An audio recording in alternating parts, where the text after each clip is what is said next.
له ونشهد أن لا إله إلا الله حي القيوم الذي لا تأخذه سنة ولا نوم ونشهد أن سيدنا وسندنا وحبيب ربنا وطبيب قلوبنا ومولانا محمدا عبد الله ورسوله الذي أرسل إلى الناس كافة بشيرا ونذيرا وداعيا إلى الله بإذنه وسراجا وقمرا منيرا أما بعد فقد قال الله تعالى في كلامه المجيد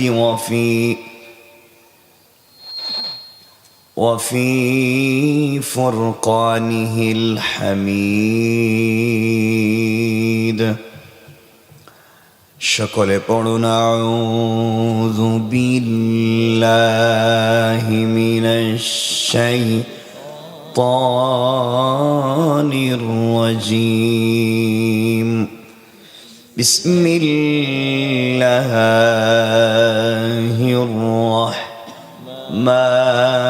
রাহমানির রহিম ألف لام را كتاب أنزلناه إليك لتخرج الناس من الظلمات إلى النور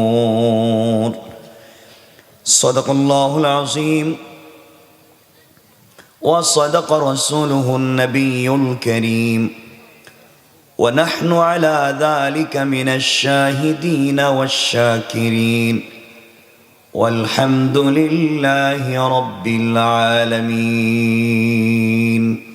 আমার বন্ধুগণ যারা আসতে পেরেছেন যারা বসতে পেরেছেন আল্লাহ পাক যাদেরকে আসবার সমূহ সুযোগ দিয়েছেন তৌফিক দিয়েছেন সকলে আওয়াজ করে বলেন এই জবান দিয়েছেন কে? আল্লাহ। একটু আওয়াজ করে বলেন তো দিয়েছেন কে? আল্লাহ। সকলে আওয়াজ করে বলেন এই জবান দিয়েছেন কে? আল্লাহ। এরপরে অনেকে বলেন নেই যাদের ঠোঁট নড়ে না এটি কি আল্লাহ বন্ধ করে দিছে? যদি এখন আজরাইল রে পাঠাই একবারে আজীবনের মতো বন্ধ করে দেয় তাহলে কি করবেন? কত মানুষের চোখ আছে আলো নাই, ঠোঁট আছে জবান নাই, শব্দ হয় না। আপনাকে এত সুযোগ দেওয়ার পরেও আপনি কথা বলতে পারছেন না। সকলে আওয়াজ করে বলেন এই জবান দিয়েছেন কে? এই তুমি বললা না কেন? তোমার ঠোঁটে কি সমস্যা? তুমি ছাত্র মানুষ, বললা না কেন? আমি সবাইকে দেখতে পাচ্ছি, কিন্তু যেভাবেই হোক আমি এসেছি প্রোগ্রামে। আপনারা যে অবস্থায় বসেছেন হয়তো আমাকে এভাবে কথা বলা হয়ে ওঠেনি, তো আজকে তো বলবোই। যেভাবেই হোক বসেছেন, কথা কিছু বলবো, কিন্তু আমার সঙ্গে কথা বলতে হবে। আমি একা একা কথা বলবো না, কারণ ভালোবাসা এক পক্ষ থেকে হয় না। ভালোবাসতে দুজন লাগে অথবা দুটা পক্ষ লাগে, একা একা ভালোবাসা হয় না। কথা বলবেন তো? ঠিক বলি না, আমি ঠিক যাই না শুনে বলতেছি। কথা বলবেন ইনশাল্লাহ? বলেন বলেন ইনশাল্লাহ। সবাই বলেন ইনশাল্লাহ। আওয়াজ করে বলেন ইনশাল্লাহ। বলেন। মনে হচ্ছিল আমি এতক্ষণ বসে আছি এটা গুরুস্থানে, এরা কথা বলবি না। সকলে আমার সঙ্গে নামাজের দুরূদ পড়েন। আল্লাহুম্মা সাল্লি আলা মুহাম্মাদিন ওয়া আলা আলি মুহাম্মাদ كما صليت على إبراهيم وعلى آل إبراهيم إنك حميد مجيد اللهم بارك على محمد وعلى آل محمد كما باركت على إبراهيم وعلى آل إبراهيم إنك حميد مجيد الحمد لله ঐতিহ্যবাহী বসুন্দিয়া মিরপাড়া জামে মসজিদের উদ্যোগে আজকের এই প্রোগ্রাম 2024-এর 15তম বাৎসরিক তাফসীরুল কোরআন মাহফিল।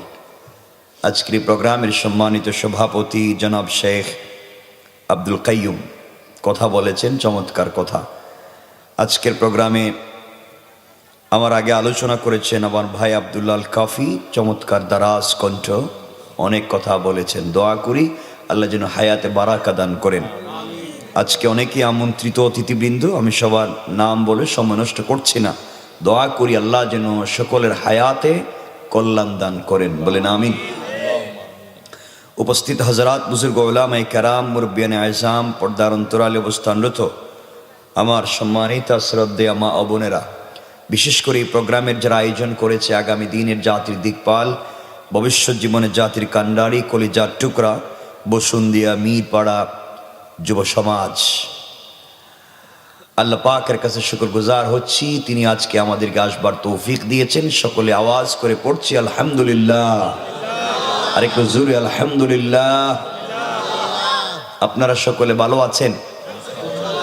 আল্লাহ পাক আমাদেরকে ভালো রেখেছেন, বিশ্বাস করছি, মনে প্রাণে আশা করছি তিনি ভবিষ্যতে আরো ভালো রাখবেন ইনশাআল্লাহ। খুব বেশি কথা বলবো না, মনোযোগ দিয়ে শুনবেন। কোরআনে কারীমের 13 নম্বর পারা 14 নম্বর সূরা ইব্রাহিমের প্রথমাংশের কিছু আয়াত তিলাওয়াত করেছি। প্রথমাংশের আয়াতের কিছু অংশ পড়েছি। আমরা এখান থেকে কিছু কথা শুনবো ইনশাআল্লাহ। আমি যে আয়াত পড়েছি সূরা ইব্রাহিমের শুরুতে আলিফ লাম রা, এটা নিয়ে আমি কথা বললে আমিও বুঝবো না, আপনারা বুঝবেন না। রাসূল পাকের পরে আজ পর্যন্ত যত মুফাসসির তাফসীর লিখেছেন সবাই বলেছেন এটা আল্লাহ জানেন, আল্লাহর রাসূল জানেন। তো এখানে আলিফ লাম রা যে কথাগুলা, সেটা হচ্ছে মেরাজে রাসূল পাক সাল্লাল্লাহু আলাইহি ওয়াসাল্লাম যখন ফাকাবা কাউসাইনি আও আদনা, আল্লাহর রাসূল যখন আল্লাহ পাকের কাছাকাছি থাকলেন, তখন বন্ধুর সঙ্গে যে কথাগুলো বলেছিল, এগুলার সাংকেতিক একটা চিহ্ন হচ্ছে কোরআনের হরুফে মুকাত্তাআত। অর্থাৎ বন্ধুকে ইশারা করেছে, সেই বুঝতে পারছে, আর কেউ জানে না। চায়ের দোকানে বসে এক বন্ধু আরেক বন্ধুকে বলছে, দোস্ত ওই যে গতকালকে একটা কথা বলছিলাম না, তোর মনে আছে? ওই বুঝতে পেরেছে কি বলছিল, কিন্তু দোকানে আরো শখানেক মানুষ, কেউ কিছু জানতে পারলো না। অর্থাৎ বন্ধু জানে বন্ধুর সঙ্গে কি কথা হয়েছে। তো রব এত কথার মধ্যখানে হঠাৎ বলছেন আলিফ লাম রা। আল্লাহ বলছেন, দোস্ত ওই যে মেরাজে তোমাকে নিয়ে আসছিলাম না, ওই যে বলছিলাম ওই কথা, এটাই কথা। তো এটা ওই যে দোস্তের সঙ্গে কথা, এটা নিয়ে আলোচনা করলে পুরো রাত শেষ হবে, কিছু আপনারাও বুঝবেন না, আমি শেষ পর্যন্ত বোঝাতে ব্যর্থ হব। এর জন্য এই কথাটাকে এখানে রেখে দিচ্ছি। কথা কি বুঝতে পারলেন? কারণ এই আলোচনা করলে আমাকে মেরাজে নিতে ওখানে নিয়ে যেতে হবে এবং কথা বলতে হবে আল্লাহর সঙ্গে রাসূল পাকের কি কথা হয়েছিল, কোথায় কথাটা থেমেছিল। এত লম্বা কথা বলবার মতো সুযোগ নাই। এরপরে যে শব্দ আল্লাহ বলেছেন কিতাবুন, আল কোরআন এমন একটা কিতাব, আনজালনাহু ইলাইকা, রাসূল যা আপনার প্রতি প্রেরণ করেছেন আপনার প্রতিপালক। কেনই কোরআন দিয়েছেন? এই কোরআন দিয়ে আপনি কি করবেন? কোরআন দিয়ে আপনি তাবিজ কবজ করবেন, কোরআন দিয়ে মসজিদে ইমামতি করবেন, কোরআন দিয়ে মক্তবে বাচ্চাদেরকে সকালবেলা পড়াবেন, কোরআন কেউ মারা গেলে তার বাড়িতে 10 জন মিলে খতম পড়ে 500 টাকা করে নেবেন, কোরআন দিয়ে জানাজার জিয়ারত করবেন, কোরআন দিয়ে রমজানে শুধু তারাবিহের সালাত পড়বেন। এজন্য কি কোরআন দেওয়া হয়েছে? কেন দিয়েছেন? আল্লাহ বলছেন লিতুখরিজান নাসা মিনাজ যুলুমাতি ইলান নূর। আল্লাহ পাক বলছেন আমি কোরআন দিয়েছি এই অন্ধকারাচ্ছন্ন সমাজকে, এই অন্ধকারাচ্ছন্ন জাতিকে আলোর পথ দেখাবার জন্য, একটা ম্যাগনেটিক লাইট, একটা বাস্তবিক চুম্বক দিয়েছি, যার নাম হচ্ছে আল কোরআন। আল্লাহু আকবার বলেন। এই কোরআনের এই আয়াত আমরা তিলাওয়াত করেছি। আমরা সংক্ষেপে কিছু কথা শুনবো, বলেন ইনশাআল্লাহ। একটু আওয়াজ করে বলতে হবে ইনশাআল্লাহ। খুব মনোযোগ দিয়ে শুনবেন, না বুঝলে কাগজে কলমে লিখে রাখবেন, আমার কাছে পাঠিয়ে দেবেন। আমি যাবার আগে প্রশ্নের জবাব দেব, সবগুলো প্রশ্নের জবাব দেব, কিন্তু এলাকায় কোনো ফিতনা রাখা যাবে না। কথা কি বুঝতে পারলেন? আমি আপনাদের কাছে আলোচনার শুরুতে কিছু বিষয় জানতে চাইব। মেহেরবানি করে যদি আপনারা আমাকে সাপোর্ট দেন, সহযোগিতা করেন, তাহলে আগামীর আলোচনা বুঝতে সহজ হবে। এটা একটা ক্লাসের মতো, মনে রাখবেন। আমরা খুব বেশি কথা বলবো না, সব মাথা থেকে চলে যাবে। আমরা একটা ক্লাসের মতো কিছু আলোচনা করব। এক নাম্বার, আপনাদের কাছে আমার জিজ্ঞাসা, এখানে যারা বসেছেন আপনারা সকলে মুসলমান কিনা? সকলে বলতে হবে ইনশাআল্লাহর ওয়াজ করি নাই, ইনশাআল্লাহ মানে আগামীতে। আপনারা বলেন মুসলমান কিনা? বলেন, সকলে বলেন। এটা বুঝলেন কেমনে? কোন জিনিসে বুঝালো যে আপনি অন্য কোন জাতির না, আপনি মুসলমান? এটা বুঝলেন কেমনে? কন কথা বলে না। আল্লাহ কোরআনে কি আপনার নাম কইছে কোন জায়গায়? বলেন আপনারা মুসলমান কেমনে, এটা বলা লাগবে। কিছু বলতেই হতো। হ্যাঁ, এটা এই কথা পরে বলেন। সারা জীবন ওয়াজ শুনতে শুনতে এখন গুরুস্থানে যাওয়ার টাইম হয়েছে, এখন মুসলমান কেন এটাই বুঝতে পারতেছেন না। বলেন মুসলমান কেমনে? কিছু কয় না রে। সার দোকানে তো ওয়াজ করে সব শেষ করে দেন। জুমার নামাজ তো মসজিদে ঢুকে ইমাম সাহেবের 12টা বাজাইয়া দেন। ইমাম কি জানে সব তো আপনারা জানেন। এখন মুসলমান কেন হেডি কইতে পারতেছেন? বলেন।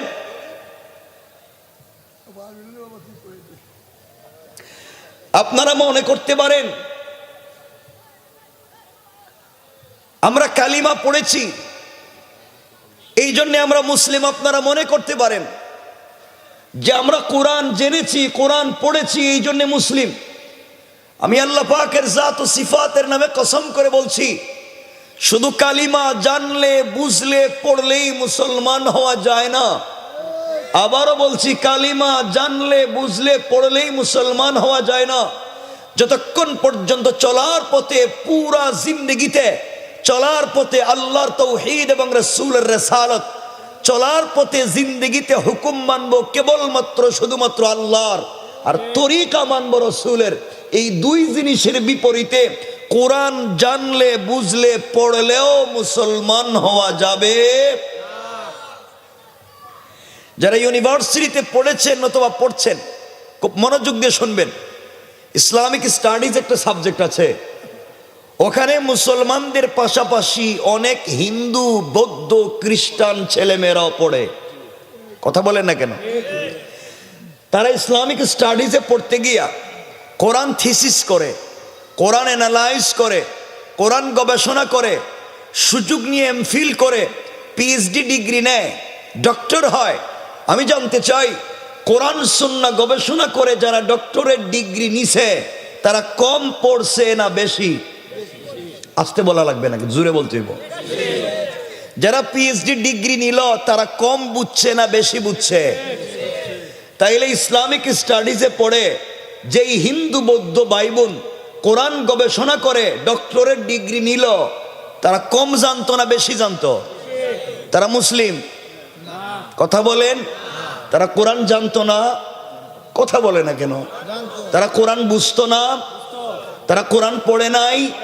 তারা কোরআন পড়েছে, কোরআন জেনেছে, কোরআন বুঝেছে, স্টাডি করে পিএইচডি করেছে, এরপরও মুসলমান নয়। কারণ তাদের জানবার, বুঝবার, পড়বার সাথে নাই আল্লাহর তাওহীদ আর নাই রাসূলের রিসালাত। বুঝা গেল আল্লাহর তাওহীদ এবং রাসূলের রিসালাত বিবর্জিত কোরআন সুন্নাহর গবেষণা আমাদেরকে মুসলমান বানাতে পারে। এতটুকু তো বুঝছেন?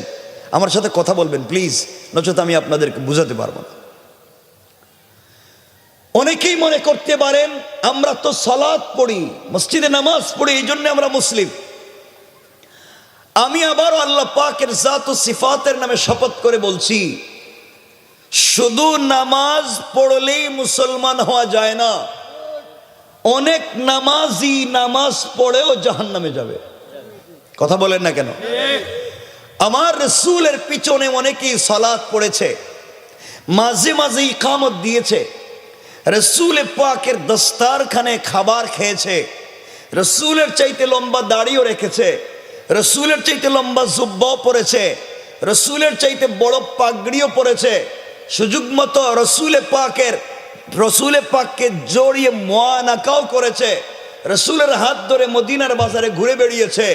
আল্লাহ বলেছেন পয়গম্বরে আরবি আপনার মুসল্লি, ইয়া রাসূলুল্লাহ, একটা লোক ইন্তেকাল করেছে, রাসূল নিজের জুব্বা মুবারক খুলে তার কাফন দিয়েছেন, রাসূল নিজে তার জানাজায় শরীক হয়ে ইমামতি করতে চেয়েছেন। আল্লাহ বলেছেন পয়গম্বরে আরবি আপনার মুসল্লি, আপনার দস্তারখানের সাথী, আপনার পবিত্র জুব্বা নিয়ে কবরে, আপনার পবিত্র কাপড় নিয়ে কবরে, ইয়া রাসূলুল্লাহ আপনি নিজে তার জানাজায় শরীক। আমি রব বললাম একটা নয় 100 জুব্বা দিয়ে তার কাফন দিতে পারেন, একবার নয় 1,00,000 বার আপনি তার জানাজার ইমামতি করতে পারেন, কিন্তু আমি রব তাকে জান্নাত দিব না। আমার কথা বুঝতে পারলেন? সে নামাজি ছিল না, কথা বলছে না কেন? তার দাড়ি ছিল না, রাসূলের পাকের দস্তারখানে খাবার খাওয়ার মতো বরকত ছিল না, রাসূলের জুব্বা নিয়ে কবরে যায় নাই, রাসূল নিজে তার জানাজায় থাকেন নাই, এরপরও জান্নাতি না জাহান্নামী? বলেন, কথা বলেন, জান্নাতি না জাহান্নামী? অপরাধ তার দিলের ভিতরে যে বিশ্বাস ছিল তা বাহিরে ছিল না, বাহিরে যে বেশভূষা ছিল তার বিশ্বাস ভিতরে ছিল না। অর্থাৎ বাহির আর ভিতর মিল না থাকবার কারণে দাড়িওয়ালা পাগড়িওয়ালা জুব্বাওয়ালা নামাজি হওয়ার পরেও আল্লাহ রসুলের মুসল্লি হইয়াও জাহান্নামী। এই যে আপনারা ভাব ধরে এখানে বসে রয়েছেন, কেউ দাড়ি, কেউ টুপি, কারো জুব্বা, পকেটে তাসবিহও থাকতে পারে, দেখতে আল্লাহর ওলির মতো মনে হয়, বেশভূষায় ভাব ভঙ্গিতে মনে হইতেছে আল্লাহর ওলি, আসলে ভিতরে ভিতরে আপনারা কোন জিনিস এটা আপনারাই কইতে পারেন। কথা বলেন না কেন? তাহলে এই ভাব ধরেই জান্নাতে যাওয়া যাবে না। কথা বলে না কেন? শুধু ভাব ধরলেই জান্নাতে যাওয়া বলেন যাবে, আবার বলেন যাবে না। ও বেচারা রসুলের মুসল্লি হয়েও যাইতে পারে না।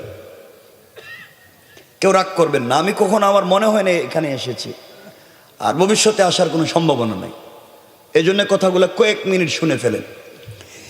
এই যে সমাজ ব্যবস্থা আমাদের নষ্ট হয়ে গিয়েছে, আমি যেখানে কথা বলতে চাই, এই পুরা সমাজ ব্যবস্থা নষ্ট করেছেন আপনারা। এই যে আপনারা কারা? এক দুইজনে কয়, বাকি এরা কয় না, হেরা মনে হয় ফেরেশতা। সমাজ নষ্ট করছে কে? এই যে ভাব ধরে বসে রয়েছেন না, এই ভাব ধরেই সমাজ নষ্ট করে খেয়েছেন। এই সমাজে, এই বৃহত্তর এলাকায় অনেক লোক আছে যাদের মুখের দাড়ি সাদা, পকেটে 1 হাত লম্বা তসবিহ আছে, 5 ওয়াক্ত নামাজ পড়েন, হজও করেছেন, হয়তো উমরাও করেছেন। অনেক লোক আছে এই সমাজে 5 ওয়াক্ত নামাজ পড়বার পরেও, দাড়ি রাখবার পরেও এলাকার সব থেকে বড় সুদের কারবারি। ঠিক কিনা? জোরে আওয়াজ করে বলেন। নাই না আছে? যে ব্যক্তি সুদের কারবার করে সে তার মায়ের সঙ্গে জেনার মতো অপরাধ করে। যে ব্যক্তি সুদের কারবার করে সে আল্লাহ এবং তার রাসূলের বিরুদ্ধে যুদ্ধের মতো অপরাধ করে। যে আল্লাহ এবং তার রাসূলের বিরুদ্ধে যুদ্ধের মতো অপরাধ করে যায়, যে তার নিজের মায়ের সাথে জেনার মতো অপরাধ করে যায়, সে যত বড় তাহাজ্জুদওয়ালা হোক, জান্নাতি না জাহান্নামী? সবাই বলেন, আবার বলেন। এখন বলেনি এলাকায় সুদের কারবারি নাই, কথা বলে না কেন? নাই। তাহলে এটা যদি থাকে তাহলে এটা হলো নির্ভেজাল, একবারে টাটকা ফরমালিন ছাড়া একটা শয়তান। সমাজ আমি আর আপনি নষ্ট করেছি। অনেক লোক আছে এই সমাজে অনেক লোক আছে এই সমাজে যারা এই এলাকার মোড়ল, এলাকার মাতবর, সব না ভালো মানুষ আছে। এলাকার মোড়ল, এলাকার মাতবর, এলাকার বিচারী, পঞ্চায়েতের বড় মুরব্বী, এলাকার সর্দার, এমন লোক ওই এলাকায় আছে যারা পঞ্চায়েতের বিচার করতে গিয়া এক কাপ রং চা খাইয়া এদিকের বিচারকে এদিকে দিয়ে দেয়।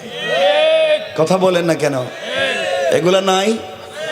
তাহলে ওই নামাজ কি তারে জান্নাতে নিবে? কথা বলছেন না কেন? জান্নাতে নিবে? জান্নাতে নিবে না। এই যে ভাই বললেন মসজিদের দায়িত্বশীল, আলহামদুলিল্লাহ, একটা মসজিদের দায়িত্বশীল ভাই মসজিদের কাজ করাচ্ছেন, কথাগুলা বললেন, ওয়াজও হচ্ছে, সবাই তো খারাপ না, আলহামদুলিল্লাহ ভালো, এই জন্যই তো এগুলো হচ্ছে।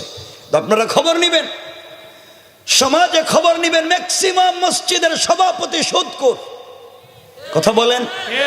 ক্যাশিয়ার ঘুষখোর, আর সেক্রেটারি দুর্নীতিবাজ, চাঁদাবাজ, বদমাইশ, ফেন্সিডিল ব্যবসায়ী, ইয়াবা ব্যবসায়ী, এতিমের জায়গা দখল করে, বিধবার বাড়ি দখল করে, গরিবের সম্পত্তি দখল করে, পাবলিকের জায়গা জমি নিজের নামে বুয়া জাল দলিল করে মসজিদের কেসের পয়সা মাইরা খায়, শেষ বয়সে মসজিদ মাদ্রাসার দায়িত্বশীল হয়ে যায়। এগুলা নাই সমাজে? বলেন নাই? সমাজ নষ্ট করছে কে? আমরাই। বসে রয়েছেন, ভালো কথা, একজন উঠতে পারবেন না। বেশি কথাও বলবো না। যদি উঠেন মনে করবো আপনি হেই কামলা, আমরা মনে করবো আপনি হেই কাজ করেন। দেশের অবস্থা কোথায় যাচ্ছে আপনারা আমরা দেখতেছি। দেশ যদি ভালো না থাকে আমরা কেউই ভালো থাকবো না। এই যে জুলাই অগাস্টের বিপ্লবের পরে দেশ যেই পথে যাওয়ার কথা ছিল, আমরা দাঁড়িয়ে দাঁড়িয়ে এই দেশের মুসলমানেরা, ইসলামী আন্দোলনের কর্মীরা দাঁড়িয়ে দাঁড়িয়ে সনাতন ধর্মাবলম্বীদের, হিন্দুদের মন্দির, গির্জা, প্রেগোডা, সিনোগায়রা পাহারাদারি করেছে, তাদের বাড়ি ঘর পাহারাদারি করেছে। আর আজকে চট্টগ্রামের আদালত চত্বরে আমাদের প্রিয় ভাই সরকারের সহকারী প্রসিকিউটর, পাবলিক প্রসিকিউটর আলিফ, তাকে আজকে যেভাবে জবাই করে হত্যা করা হলো, আজকে যেভাবে মসজিদে আঘাত করা হলো, আজকে যেভাবে এই দেশে সাম্প্রদায়িক দাঙ্গাকে উস্কে দেওয়ার জন্যে যারা পিছন থেকে কলকাঠি নাড়ছে, মানে রাখবেন, যারা এই দেশে এই জুলাই আগস্টের বিপ্লবে 10-20 হাজার থেকে 30 হাজার মানুষ হাত পা ভেঙ্গে রক্তাক্ত হয়ে বিকলাঙ্গ হয়ে এখনো হসপিটালে কাতরাচ্ছে, হাজারের উপরে মানুষ শহীদ হয়েছে। এরপরেও যারা আজকে এই দেশকে একটা বিশাল এক জায়গায় নিয়ে গিয়ে, ষড়যন্ত্রের জায়গায় নিয়ে গিয়ে সাম্প্রদায়িক দাঙ্গা লাগাতে চায়, এরা এই দেশের পিতৃ পরিচয়হীন হারামজাদা। ঠিক কিনা বলেন? যারা জাতিকে ভুল পথে নিয়ে যেতে চায়, যারা জাতিকে দিকভ্রান্ত করতে চায়, যারা জাতির সময়কে বিপদগ্রস্ত করতে চায়, এই জন্য আল্লাহর ওয়াস্তে আমাদের সকলকে ঐক্যবদ্ধ থাকতে হবে, আমাদের সাম্প্রদায়িক সম্প্রীতি রক্ষা করতে হবে। আমরা কোনোভাবেই দিকভ্রান্ত হব না। এখনই সময় এসেছে সকলে মিলে একটা আওয়াজ তোলা। এই দেশ মুসলমানদের দেশ, আলিম ওলামার দেশ, পীর বুজুর্গের দেশ, অলি আব্দালের দেশ, গাউস কুতুবের দেশ, মাদ্রাসা মসজিদের দেশ, আযান ইকামতের দেশ, কোরআন সুন্নাহর দেশ, ইসলামী আন্দোলনের কর্মীর দেশ। এই দেশের ভবিষ্যতে কোরআন হবে পার্লামেন্টের একমাত্র সংবিধান। এই জন্য যদি আমাদেরকে আবার রক্ত দিতে হয়, আমাদেরকে প্রস্তুত থাকতে হবে। ঠিক কিনা বলেন? এই জন্য আমাদেরকে ঐক্যবদ্ধ থাকতে হবে। কোরআনে আল্লাহ বলছেন সূরা ইব্রাহিমে, লিতুখরিজান নাস মিনাজ যুলুমাতি ইলান নূর। কোরআন একটা ম্যাগনেটিক লাইট, কোরআন একটা বাস্তবিক চুম্বক। শুধুমাত্র কেবলমাত্র আমাদেরকে অন্ধকারাচ্ছন্ন জায়গায় কোরআন নামক লাইটকে লাগিয়ে দিতে হবে, আলোকিত করে দিবেন কে? মনে রাখবেন, আমরা যদি কাউকে দিল থেকে, কলিজাত থেকে ভালোবাসি, আমরা ভালোবাসলেই কাউকে হিদায়াত দিতে পারবো না। রব বলেছেন ইন্নাকা লা তাহদি মান আহবাবতা, আপনি শুধু ভালোবাসলেই হিদায়াত দিতে পারবেন না, হিদায়াত দেওয়ার মালিক কে? রব বলেছেন লাস্তা আলাইহিম বিমুসাইতির, আপনাকে এসপিডিসি বানাইয়া পাঠাই নাই যে মাইরা পিটাইয়া রক্তাক্ত করে দিন শিখাবেন। আপনার কাজ শুধু পৌঁছে দেওয়া, আর হিদায়াত দেওয়ার মালিক কে? আমাদের কাজ হচ্ছে পৌঁছে দেওয়া। বিল হিকমা ওয়াল মাউইযাতিল হাসানা, হিকমতে উত্তম কথামালার মাধ্যমে রাসূল পাকের চমৎকার চরিত্র। লাকাদ কানা লাকুম ফি রাসূলিল্লাহি উসওয়াতুন হাসানা, রাসূল পাকের উত্তম চরিত্র যদি পাবলিকের কাছে পৌঁছে দিতে পারি, এই পাবলিকই আস্তে আস্তে রাসূল পাকের আদর্শ দেখি কালিমা পড়ে মুসলমান হয়ে যাবে। এখানে ছোট্ট একটা ঘটনা বলে আমরা আলোচনাকে সংক্ষেপ করব, ছোট্ট, খুব লম্বা নয়। তারিখে ইবনে জারির তাবারি লম্বা ঘটনা নিয়ে এসেছেন, ছোট্ট করে বলবো যে কেমনে আদর্শের মাধ্যমে দিন জিন্দা করা যায়। খুব মনোযোগ দিয়ে শুনবেন আমার মুসলমান বন্দেগান, গভীর মনোযোগ। এই দুনিয়ার জমিনে রাসূল পাক সাল্লাল্লাহু আলাইহি ওয়াসাল্লাম তখন পর্যন্ত দুনিয়ার জমিনে জিন্দা। রাসূল পাক সাল্লাল্লাহু আলাইহি ওয়াসাল্লাম দ্বীনের দাওয়াত দিয়ে যান। একদিন তিনি গাছের গোড়ায় শুয়ে আছেন, একজন অমুসলিম রাসূল পাককে মেরে ফেলবার জন্য বের হয়েছে। হাতের মধ্যে তরবারি নিয়েছে, তরবারি কুশমুক্ত করেছে। দুনিয়ার জমিন থেকে আকায়ে নামদার, তাজদারে মদিনা, সরকারে দু আলম রাসূল পাক সাল্লাল্লাহু আলাইহি ওয়াসাল্লামকে উঠিয়ে ফেলবে। দুনিয়ার জমিনে তাওহীদ আর রিসালাতের দাওয়াত দেওয়ার মতো কাউকে রাখবে না। এই জন্য সে তরবারি হাতে নিয়ে বের হলো। রাস্তায় গিয়ে তাকায়া দেখে আল্লাহর রাসূল একটা গাছের গোড়ায় শুয়েছিলেন। তিনি উঠে বসলেন, খেজুর নিয়ে নিজের মুখে দিয়ে খাচ্ছেন। ওই বেচারা আল্লাহর রাসূলকে মেরে ফেলবার জন্য সামনে হাজির হয়। রাসূল পাক সাল্লাল্লাহু আলাইহি ওয়াসাল্লাম একজন অপরিচিত আগন্তুককে দেখে দাঁড়িয়ে গেলেন, মুচকে হাসি দিলেন। ওই বেচারা রাসূলকে মেরে ফেলবার জন্য এসেছে, তিনি তাকে দেখে দাঁড়িয়ে গেলেন, মুচকে হাসলেন, জড়িয়ে ধরলেন, কপালে চুম্বন করলেন আর বললেন, ভাইরে কি জন্য এসেছো বলতে পারি না, একটু কাছে আসো। এই বলে নিজের হাতে খেজুর নিয়ে খেজুরের দানা বের করে তাকে খাইতে দিলেন।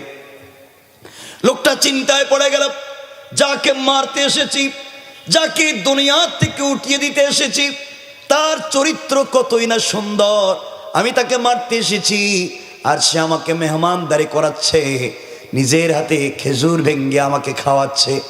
লোকটা চিন্তায় পড়ে গেল। রাসূল পাক সাল্লাল্লাহু আলাইহি ওয়াসাল্লাম তাকে খাইয়ে দিলেন। বললেন, ভাই কি জন্য এসেছো যদি আমাকে একটু বলতে, আমি সহযোগিতা করতাম। লোক ডাক দিয়া বলছে, মুহাম্মদ ইবনে আব্দুল্লাহ, আমি একটা জরুরি কাজে এসেছিলাম, আমি এখন চলে যাচ্ছি, আগামীতে আসব। এই বলে লোকটা চলে যায়। রাস্তায় গিয়ে চিন্তা করে, কাকে মারবার জন্য গিয়েছি, যার চরিত্র এত সুন্দর হতে পারে, যার আদর্শ এত সুন্দর হতে পারে, যে ব্যক্তিটা তার ডাইরেক্ট তার দুশমন, যে তার সঙ্গে মন চমৎকার আচরণ করতে পারে, এটা সাধারণ কেউ হতে পারে না। তার মাধ্যমেই এই জমিনটাকে পরিপূর্ণ সুন্দর করা যাবে। লোকটা বাড়িতে পৌঁছে গিয়েছে। আল্লাহর রাসূল যে তাকে জড়িয়ে ধরলেন, হাতে হাত লাগালেন, মুসাফা করলেন, মুআনাকা করলেন। রাসূল পাকের শরীর থেকে মিশকে আম্বরের মতো গ্রানগুলা তার বডিতে লেগে গিয়েছে। এই চিন্তায় সারা রাত তার ঘুম আসে না, কার সঙ্গে গেলাম, কার সঙ্গে সময় কাটালাম। এইভাবে 10-15 দিন চলে যাওয়ার পরে সিদ্ধান্ত নিল, যে লোকটাকে মারতে গিয়েছি, যাকে দুনিয়া থেকে বিদায় করতে চেয়েছি, তার আদর্শ যদি এত চমৎকার এত সুন্দর হয়ে থাকে, আমি কেন তার আদর্শ থেকে মাহরুম হব। এই চিন্তা করে সিদ্ধান্ত নিয়েছে, আমিও আগামীকালকে তার কাছে যাব, মারার জন্য যাব না, আমিও কালিমা পড়ে মুসলমান হয়ে যেতে চলে যাই। আল্লাহু আকবার। কথাটা দিল দিয়ে শুনে লোক পৌঁছে গেল। আল্লাহর রাসূলের কাছে গিয়ে বলছে, মুহাম্মদ ইবনে আব্দুল্লাহ, ওই দিন আপনাকে মেরে ফেলবার জন্য আমি এসেছিলাম, দুনিয়া থেকে বিদায় করে দেওয়ার জন্য এসেছিলাম। আপনি যে চরিত্র, যে আদর্শ আমাকে দেখালেন, অভিভূত হয়ে গেলাম। আজ এসেছি কালিমা পড়ে মুসলমান হতে। আল্লাহ রসুল বললেন, কালিমা যদি পড়তে চাও আমার আপত্তি নেই, পড়ে ফেলো লা ইলাহা ইল্লাল্লাহু মুহাম্মাদুর রাসূলুল্লাহ। লোকটা কালিমা পড়ে মুসলমান হয়ে গিয়েছে। আল্লাহর রসুলকে ডাক দিয়ে বলছি, ইয়া রাসূলুল্লাহ, ইয়া হাবিবাল্লাহ, আমি কালিমা পড়ে মুসলমান হয়ে যাচ্ছি, কিন্তু আমার একটা শর্ত আছে। আল্লাহর রসুল বললেন, তোমার আবার শর্ত কি? যুবক ডাক দিয়ে বলছে, ইয়া রাসূলুল্লাহ, আমার শর্ত হলো কালিমা পড়বো ঠিকই, কিন্তু কোনোদিন নামাজ পড়বো না। কি পড়বো না? কথা বলেন, কি পড়বো না? আমরা হইলে মসজিদ থেকে মাইরা ফিরিয়ে বাইর করতাম, বাইর নামাজ পড়বি না, আবার বাইর যা। আল্লাহ রসুল বললেন, বাবা কাছে আসো, পাশে থাকো, ইসলামের সৌন্দর্য উপভোগ করো। আমাকে বলতে হবে না, ইসলাম এমন চমৎকার একটা ধর্মের নাম, সংবিধান, রাষ্ট্র ব্যবস্থার নাম। তুমি এমনি এমনি তোমার কাছে ভাল লাগবে। আগে কালিমা পড়ে কাছে আসো, আগে শিরিক ছেড়ে দাও, তাওহীদ গ্রহণ করো, এরপরে ইবাদত। লোকটা কালিমা পড়ে ফেললো, কিন্তু নামাজ পড়ে না। সংক্ষেপ করে বলবার জন্য বলতেছি, কয়েকদিন চলে গেল। আমার বন্ধুগণ তাকায়া দেখে সালাতের সময় হয়ে গেলে একজন মুসলমান রাস্তাঘাটে থাকে না, সব মসজিদে চলে যায়। শুধু সে একজন ব্যক্তি নামাজের সময় মসজিদে যায় না, সকল মুসলমানেরা মসজিদে চলে যায়। একা একা তার ভাল লাগে না। একদিন মসজিদের কাছে গিয়ে দাঁড়িয়ে দেখে আল্লাহ রসুল সাল্লাল্লাহু আলাইহি ওয়াসাল্লাম স্বয়ং ইমামের মুসল্লায় দাঁড়িয়ে আছে।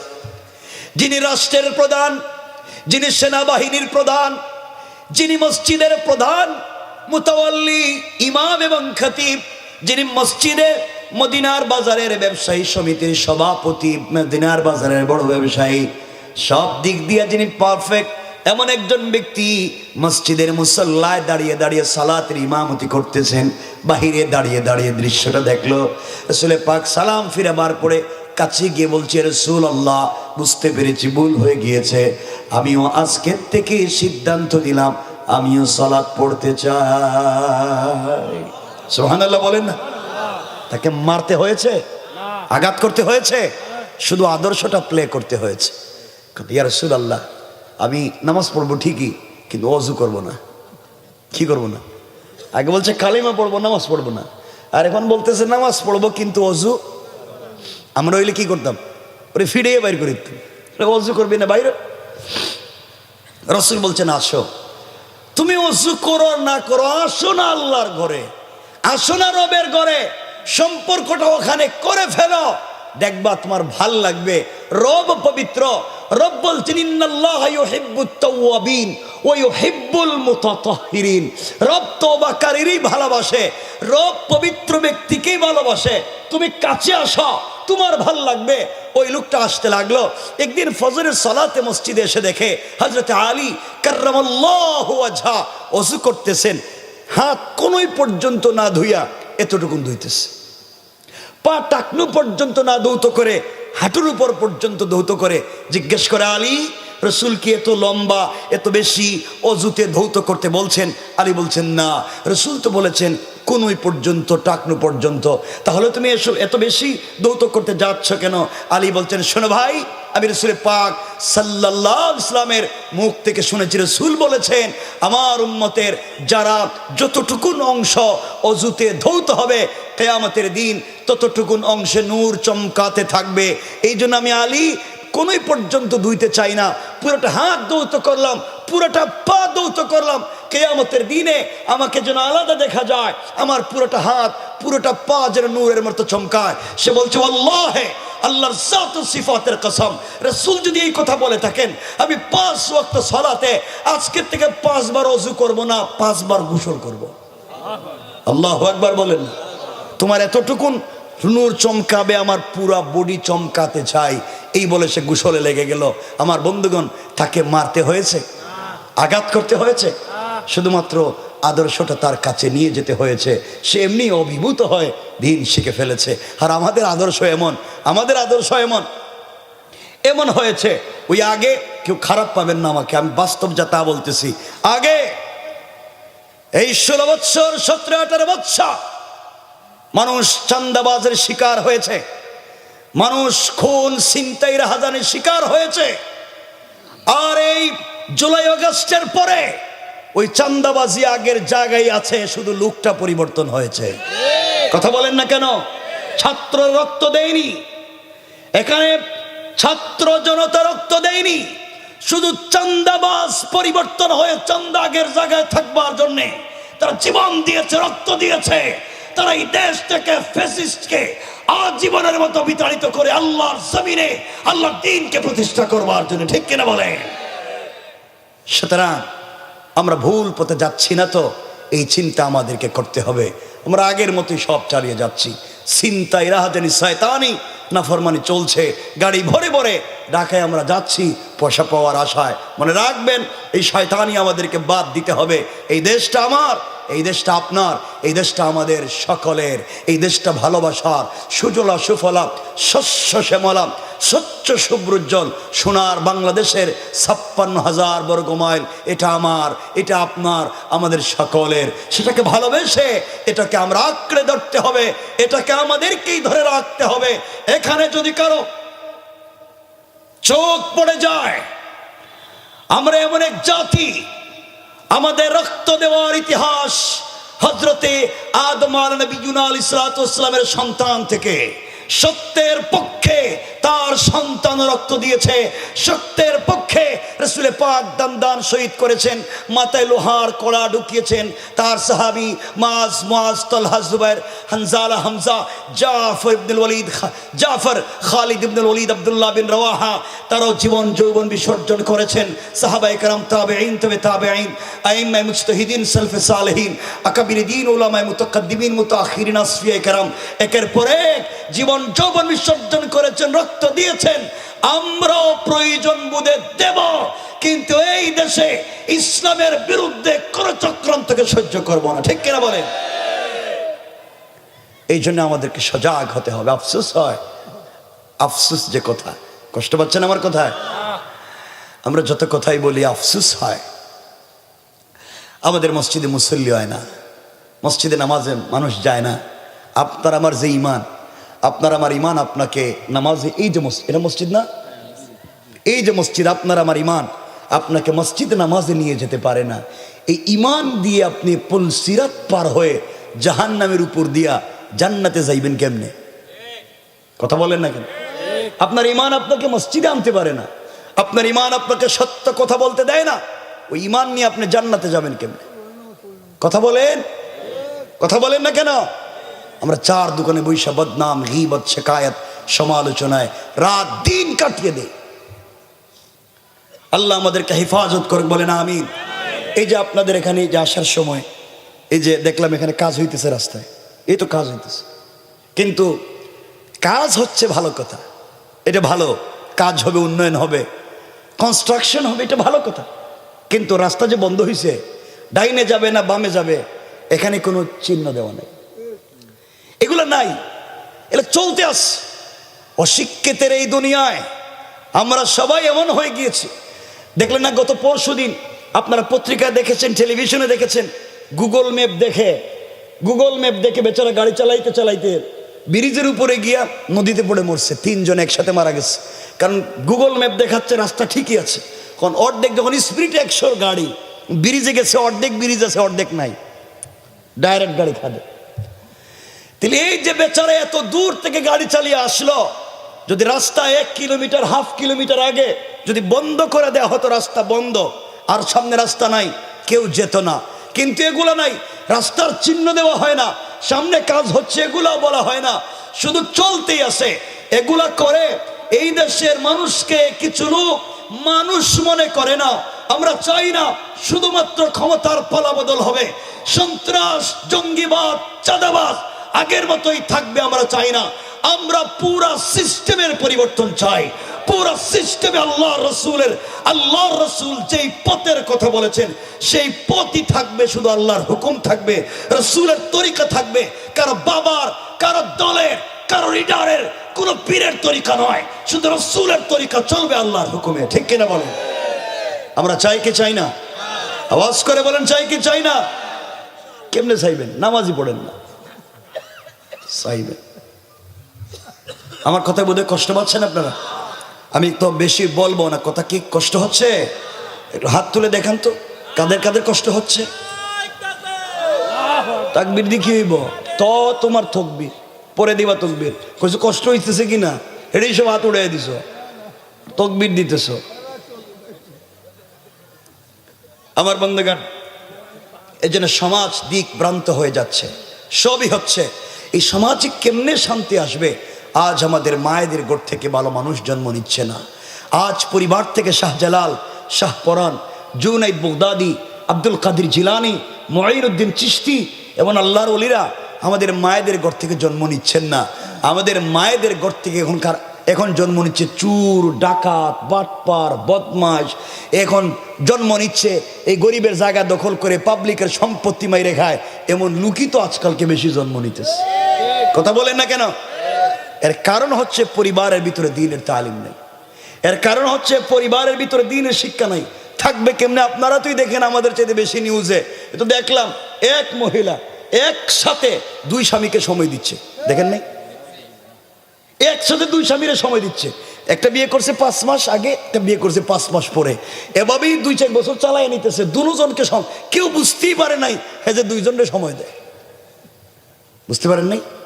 মেয়ের মা বাপ বিদেশে আসার পরে এখন দেখা যায় যেভাবেই লম্বা কথা এগুলো হচ্ছে। কয়েকদিন আগে দেখলাম একজন 7 বউরে নিয়ে থাকতেছে। মানে এখানে ইসলামের পক্ষ আলহামদুলিল্লাহ কইতেছে, আলহামদুলিল্লাহ আমি খুব ভালো আছি। শয়তান আল্লাহ রেখা, আল্লাহ আমার শয়তান বানাইছো ঠিকই, কিন্তু এই কাম তো আমিও করি নাই। কথা বলেন না কেন? শয়তান তো এই কামও করে। মেয়েরা দুই স্বামীর একসাথে সময় দেয়। খারাপ হয়ে যাচ্ছে সমাজ আজকাল। কেমনও মহিলারা, সব না, এমনও বোন আছে এই সমাজে রাত দিন গাদার মতো কষ্ট করে বিদেশ থেকে স্বামী পয়সা পাঠায়, আর ওই টাকা দিয়ে সে আরেকজনের সঙ্গে প্রেম করে। কথা বলেন না কেন? এগুলো সমাজ ভরে গিয়েছে, সমাজ বিকারগ্রস্ত হয়ে যাচ্ছে শুধু দিন না থাকবার কারণে। এই জন্যে আমাদের এই পরিবারে, আমাদের এই সমাজে দিন আসা দরকার আছে না নাই? কথা বলেন, আছে না নাই? আল্লাহর ওয়াস্তে পরিবারকে সুন্দর করেন। কেমনে পরিবারকে সুন্দর করবেন? সন্তানদের হক দেন। বিয়ের আগেই চিন্তা করেন কোন মেয়েকে বিয়ে করবেন, কেমন চরিত্রবান মেয়েকে বিয়ে করবেন। আপনি প্রেম করেছেন 10টা আর বিয়ের সময় খুঁজেন রাবিয়া বছরের মতো মেয়ে, এটা কইছে কি আপনারে? প্রেম করেছে 10টা, বিয়ের সময় চিন্তা করে একটা রাবিয়া বছরের মতো মেয়ে। যেই মেয়েরে বিয়ে করছে ওই মেয়ে বলতেছে আমার জিন্দেগিতে তো কোনো ছেলের দিকে তাকাইও নাই। হে মনে করতেছে আল্লাহ আমি তো সারা জীবন শয়তানি বদমাইশি করছি, একটা মেয়ে পাইছি একবারে রাবিয়া বছরই। আল্লাহ তুই একটা শয়তান, তুই যেমন আমি দিছিও এমন। ও মিথ্যা কথা কয়। কথা বলেন না কেন? আল্লাহ কোরআনে বলছেন খবিসের জন্য খবিস, কোরআনের আয়াত আল খাবিস। আল্লাহ বলছেন অপবিত্রের জন্য অপবিত্র, পবিত্রের জন্য পবিত্র। আল্লাহ বলছেন ও তোমার যা বলতেছো সব মিথ্যা, কারণ তুমি যেমন রব রাখছেও তোমার জন্য। কথা বলেন না কেন? আপনারা যারা বিয়ে করছেন 2-4টা আগে প্রেম করছেন, মনে করতেছেন বউ একবারে পারফেক্ট। আপনি এটা চিন্তা রাখেন যে আমি যেটা পাইছি এটা। আর যেই যুবকেরা বিয়ে করো নাই তোমরা শয়তানি নাফরমানি করতেছ, তওবা করে ফিরে আসো, নয়তো তুমি যেমন পাইবো এমন। কথা বলেন না কেন? আল্লাহ আমাদের হিফাজত করে, বলেন আমিন। জোরে বলেন আমিন। এজন্য পরিবারকে সুন্দর করা দরকার আছে না নাই? আসতে বলেন কেন, একটু জোরে বলেন না, আছে না নাই? পরিবারকে সুন্দর করতে হলে আল্লাহর ওয়াস্তে আমার কথাটা বুঝেন বাবা, স্বামী স্ত্রীর সম্পর্কটা ভালো করেন। একটা পরিবারের ভিতরে স্বামী স্ত্রী বোঝাপড়া যদি ভালো না হয়, একজনের সাথে আরেকজনের বন্ডিং যদি চমৎকার না হয়, এই পরিবারের দিন আসার কোনো সম্ভাবনা নেই। এজন্য স্বামী স্ত্রীর সম্পর্ক চমৎকার করতে হবে, একে অপরকে ভালোবাসতে হবে। সবথেকে কষ্টের ব্যাপার হচ্ছে আমাদের মায়েরা এমন হয়ে গিয়েছে, দেখবেন একবারে ছেঁড়া ময়লা যে কাপড় পরে পুরা বডিতে ঘাম লেগে আছে, সারাদিন যে কাপড় পরে ঘরে কাজ করছে ওই কাপড় পরেই বস্তার মতো রাত্রবেলা স্বামীর পাশে শুয়ে থাকে। ঠিক কিনা? এটা কিন্তু অন্যায়। চূড়ান্ত পর্যায়ের গুনার কাজ। অথচ ঘরের ভিতরে সব থেকে পরিপাটি সুন্দর শাড়ি আর থ্রি পিস যেটা দামি, এটা যখন সে বাইরে যাবে, কোনো মেহমান আসবে, তখন সেটা পরে, ঠিক কিনা? তখন কারে দেখানোর জন্য পরছো? কারে দেখাবার জন্য তুমি সেটা পরেছো? এগুলো হারাম। আমার ভাইরা, আপনাদেরকেও বলছি, স্বামী স্ত্রী সম্পর্ক সুন্দর করেন, একে অপরকে বুঝেন, একে অপরকে ভালোবাসতে শিখুন। এই পরিবারে বরকত দিবেন কে? আল্লাহর রসুল বলেছেন, যেই ঘরে স্বামী স্ত্রীকে, স্ত্রী স্বামীকে একে অপরকে মুহাব্বত করে ভালোবেসে একে অপরকে সালাম দেয়, আল্লাহ রসুল সাল্লাল্লাহু আলাইহি ওয়াসাল্লাম বলেছেন, কেউ যদি একে অপরকে সালাম দেয় ঘরের ভিতরে, স্বামী স্ত্রীকে, স্ত্রী স্বামীকে, আল্লাহ বলছেন তাদের ঘরে 100 থেকে 300টা বারাকাতের দরওয়াজা খুলে দেন। সুবহানাল্লাহ বলেন না? আল্লাহ রসুল বলছেন, কোন ঘরে যদি স্বামী স্ত্রীকে, স্ত্রী স্বামীকে আওয়াজ করে, মুহাব্বতের দিল থেকে সালাম দেয়, আওয়াজ করে, তাদের হার্ট, কিডনি এবং লাংসেও যদি কোনো রোগ হয়ে যায়, আল্লাহ রসুল বলছেন আল্লাহ তা থেকেও তাকে মুক্ত করে দিবেন। সুবহানাল্লাহ বলেন না? এই জন্যে আজকের থেকে বাসায় গেলে কমপক্ষে পরিবারকে সুন্দর করেন, মাঝে মাঝে স্ত্রীরে সালাম দিয়েন। আমি কারো ওয়াজ করি, এরা বলছি মাঝে মাঝে বাসায় গেলে বউরে সালাম দিয়েন। বলেন না ইনশাল্লাহ? বলেন না ইনশাল্লাহ? আম্মা জান আয়েশা সিদ্দিকা রাদিয়াল্লাহু তাআলা আনহা বলেন, আমার মনে পড়ে না, ওয়াল্লাহি আমার মনে হয় না, রাসূল পাক যখন ঘরে আসতেন আমি দেখতাম, আমি ঘরের দরজার চিপায় দাঁড়িয়ে থাকতাম, পর্দার আড়ালে দাঁড়িয়ে থাকতাম, নবীজি যেন আমাকে দেখতে না পান। তিনি আমার স্বামী, আমি তার স্ত্রী, রাসূল যেন আমাকে দেখতে না পান। তিনি যখন ঘরে দিয়ে ঢুকবেন, তখন আমি আস্তে করে দরজা খুলে দিয়া ঝাপটি মেরে তাকে জড়িয়ে ধরে তার কপালে চুম্বন করে আমি স্ত্রী সর্বপ্রথম তাকে সালাম দিব। কিন্তু আল্লাহে, আল্লাহর জাত ও সিফাতের শপথ, আমি আমার জিন্দগিতে আমার স্বামীকে আগে সালাম দিতে পারলাম না, বরং রাসূল ঘরে আসার অনেক দূরে থাকতে তিনি আমাকে সালাম দিতেন। আল্লাহু আকবার জোরে বললেন, আরেকটু জোরে বলেন। বিশ্বনবী, আল্লাহর পরে দুনিয়ায় যার স্থান, তিনি যদি তার স্ত্রীকে সালাম দিতে পারেন, তো আপনি কোন বল্টু? আপনি বউরে সালাম দিতে পারবেন না? সালাম দিবেন তো ইনশাল্লাহ? না, এরা কথা কয় না কেন? বুঝেন, মুরব্বীরা তো কিছু কই না, এরা বলেন ইনশাল্লাহ। মুরব্বীরা চিন্তা করতে বয়স 60 বছর হয়ে গেছে গেলে বাবা, আর বউরে সালাম দিলাম না, আজকে যদি আবার সালাম দিতে কি মনে করে ফেলাইব বউ? যে যাই মনে করুক, আপনি সালাম দিবেন, বলেন ইনশাল্লাহ? সবাই বলেন, একটু জোরে বলেন ইনশাল্লাহ। ইনশাল্লাহ আজকে বাসায় গিয়া ঘরের দরজা দাঁড়াইয়া বলবেন, স্ত্রী আসসালামু আলাইকুম ওয়া রাহমাতুল্লাহ। বউ কইব, মা বুড়েরে আজকে কোন বুথে ধরলো? আপনি বলবেন, কোনো বুথে ধরে নেই, হুজুর ওয়াজ করছে আর আমি সুন্নত আদায় করছি, এই জন্য সালাম দিবেন। সকলে বলেন ইনশাল্লাহ। মুহাব্বত বাড়াইয়া দিবেন কে? ঘরে শান্তি দিবেন কে? বারাকা দিবেন কে? আল্লাহ রসুল।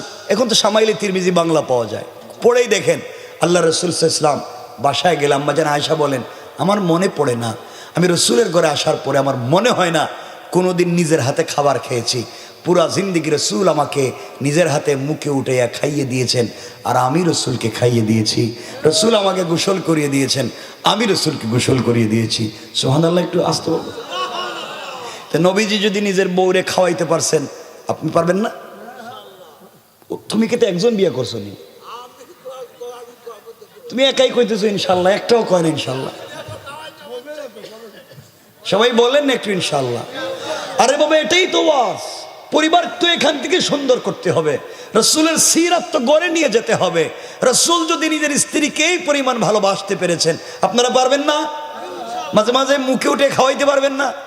আপনারা তো পারবেন না, কারণ বউ তো আপনার হাতের খাবার খাবেও না, মনে করবো আমার মাইরে ভালাইতেছে বিষ খাওয়াই আরেকটা বিয়ে করার জন্য। কেন? আপনারা তো এই কাম গোটায় রাখছেন, স্ত্রী আপনাকে বিশ্বাস করে না, আপনি তো এই কাম করেই রাখছেন। এই জন্য পরিবারকে সুন্দর করেন। আমার কষ্ট হয়, স্বামী স্ত্রী একই ঘরে একই বিছানায় ঘুমায়, একজন পূর্ব দিকে মুখ দিয়া, একজন পশ্চিম দিকে মুখ দিয়া, আর মধ্যখানে ব্যারিকেড দিয়ে কুলবালিশ দিয়া। এটা ইউক্রেন, এটা রাশিয়া, এখানে ওখানে আসা যাবে না, ঠিক কিনা বলেন? তো এগুলো কেন হবে? পরিবার তো এমন হওয়ার কথা ছিল না। পৃথিবীর একমাত্র বন্ধন স্বামী স্ত্রী বন্ডিং, যেটা জান্নাত থেকে এসেছে, যেটা জান্নাত থেকে আল্লাহর দেওয়া প্রেসক্রিপশন, আল্লাহর দেওয়া প্রেসক্রাইব স্বামী স্ত্রীর সম্পর্ক। কারণ কিয়ামতের দিন স্বামী যদি স্ত্রীর সম্পর্কে বলে, আল্লাহ আমি জানি আমার স্ত্রী ভালো, আল্লাহ কোনো হিসাব নেবেন না। স্ত্রী যদি বলে আল্লাহ আমার স্বামী ভালো, আল্লাহ স্বামীর কোনো হিসাব নেবেন না। সুবহানাল্লাহ বলেন। এই জন্য আমরা পারবো তো ইনশাল্লাহ সম্পর্ক ঠিক করতে? কিছু কয় না, ইনশাল্লাহটা কোন না। আপনারা তো পারবেন না, তো আপনারা পারবেন বউরে পিড়াইতে, ওর মা বাপ শুদ্ধ গালি দে, তালাক দিতে দিতে তোরে তো দিছি তোর বাপ শুদ্ধ তালাক দিছি, ওর বাপরে কেমনে তালাক দিবেন? বেড়া মানুষ সবরে তালাক দিয়ে দেয়। এগুলো কোন জায়গায় পাইছেন? স্ত্রীকে কষ্ট দেওয়া যে হারাম, স্ত্রীর গালে মারা হারাম, স্ত্রীর মুখে মারা হারাম, স্ত্রীকে মারতে নিষেধ করেছে। এক হাদিসে শুধু আছে স্ত্রীকে মারতে পারবেন, এক হাদিস, জাস্ট পুরো হাদিসের কি একটা হাদিসে। ওই হাদিসের ব্যাখ্যায় লিখেছেন মারবেন এমন জিনিস দিয়ে মারবেন যে জিনিস দিয়ে মারলে দাগও পড়বে না, আঘাতও খাবে না, এমন জিনিস দিয়ে মারবেন। তাহলে কি দিয়ে মারবেন? তুলা দিয়ে, এখন বালিশ দিয়ে মাইরে ফেলাবেন নাকি জাতা দিয়া? তুলার মতন মানে মারলে আঘাতও পাবে না, কষ্ট পাবে না। এই জিনিসটি মারতে হবে, অর্থাৎ ভালোবাসাপূর্ণ তিরস্কার হবে, যেন পরিবারটা সুন্দর করে দেন কে? দেখেন আমার রাসূল বিশ্বনবী এবং খাদিজা, তাদের স্বামী স্ত্রীর সম্পর্ক ভালো ছিল। আল্লাহ তাদের ঘর থেকে জন্ম দিয়েছেন হযরতে ফাতেমা। আর হযরতে ফাতেমা, হযরতে আলী, স্বামী স্ত্রীর সম্পর্ক বড় চমৎকার ছিল। আল্লাহ তাদের ঘর থেকে জন্ম দিয়েছেন হযরতে হাসান, হযরতে হুসাইন। পড়েন সুবহানাল্লাহ। স্বামী স্ত্রী করে মারামারি করে, একজন আরেকজনের পিড়ায়, বাচ্চারা এগুলা দেখে দেখে দেখে শিখতেছে। তাহলে বড় হওয়ার পরে তো সেও তার বউরি পিড়াইব। কথা বলেন না কেন? আর কিছু মুরব্বী আছেন, বাবা রাগ করেন না, ফজরের নামাজে মসজিদে আসেন, আসার সময় দেখবেন ডাকে, উঠো ঘুম থেকে উঠো, ফজরের সময় হয়ে গেছে, মসজিদে নামাজে আসো, কিছু ডাকে, আছে না? আছে। এটা ডাকেন, ভালো কথা। যেই মুরব্বী রাস্তায় এসে পাবলিকরে ডাকতেছে আসো মসজিদে নামাজে, ওই মুরব্বীর পাশে ওনার বউ ঘুমায় আছিল, পাশের রুমে ওনার ছেলে মেয়ে ঘুমায় রয়েছে, হেরারে ডাকে না, মাইর খাইব। হেদেরকে ডাকে না, রাস্তায় পাবলিকরে ডাকে।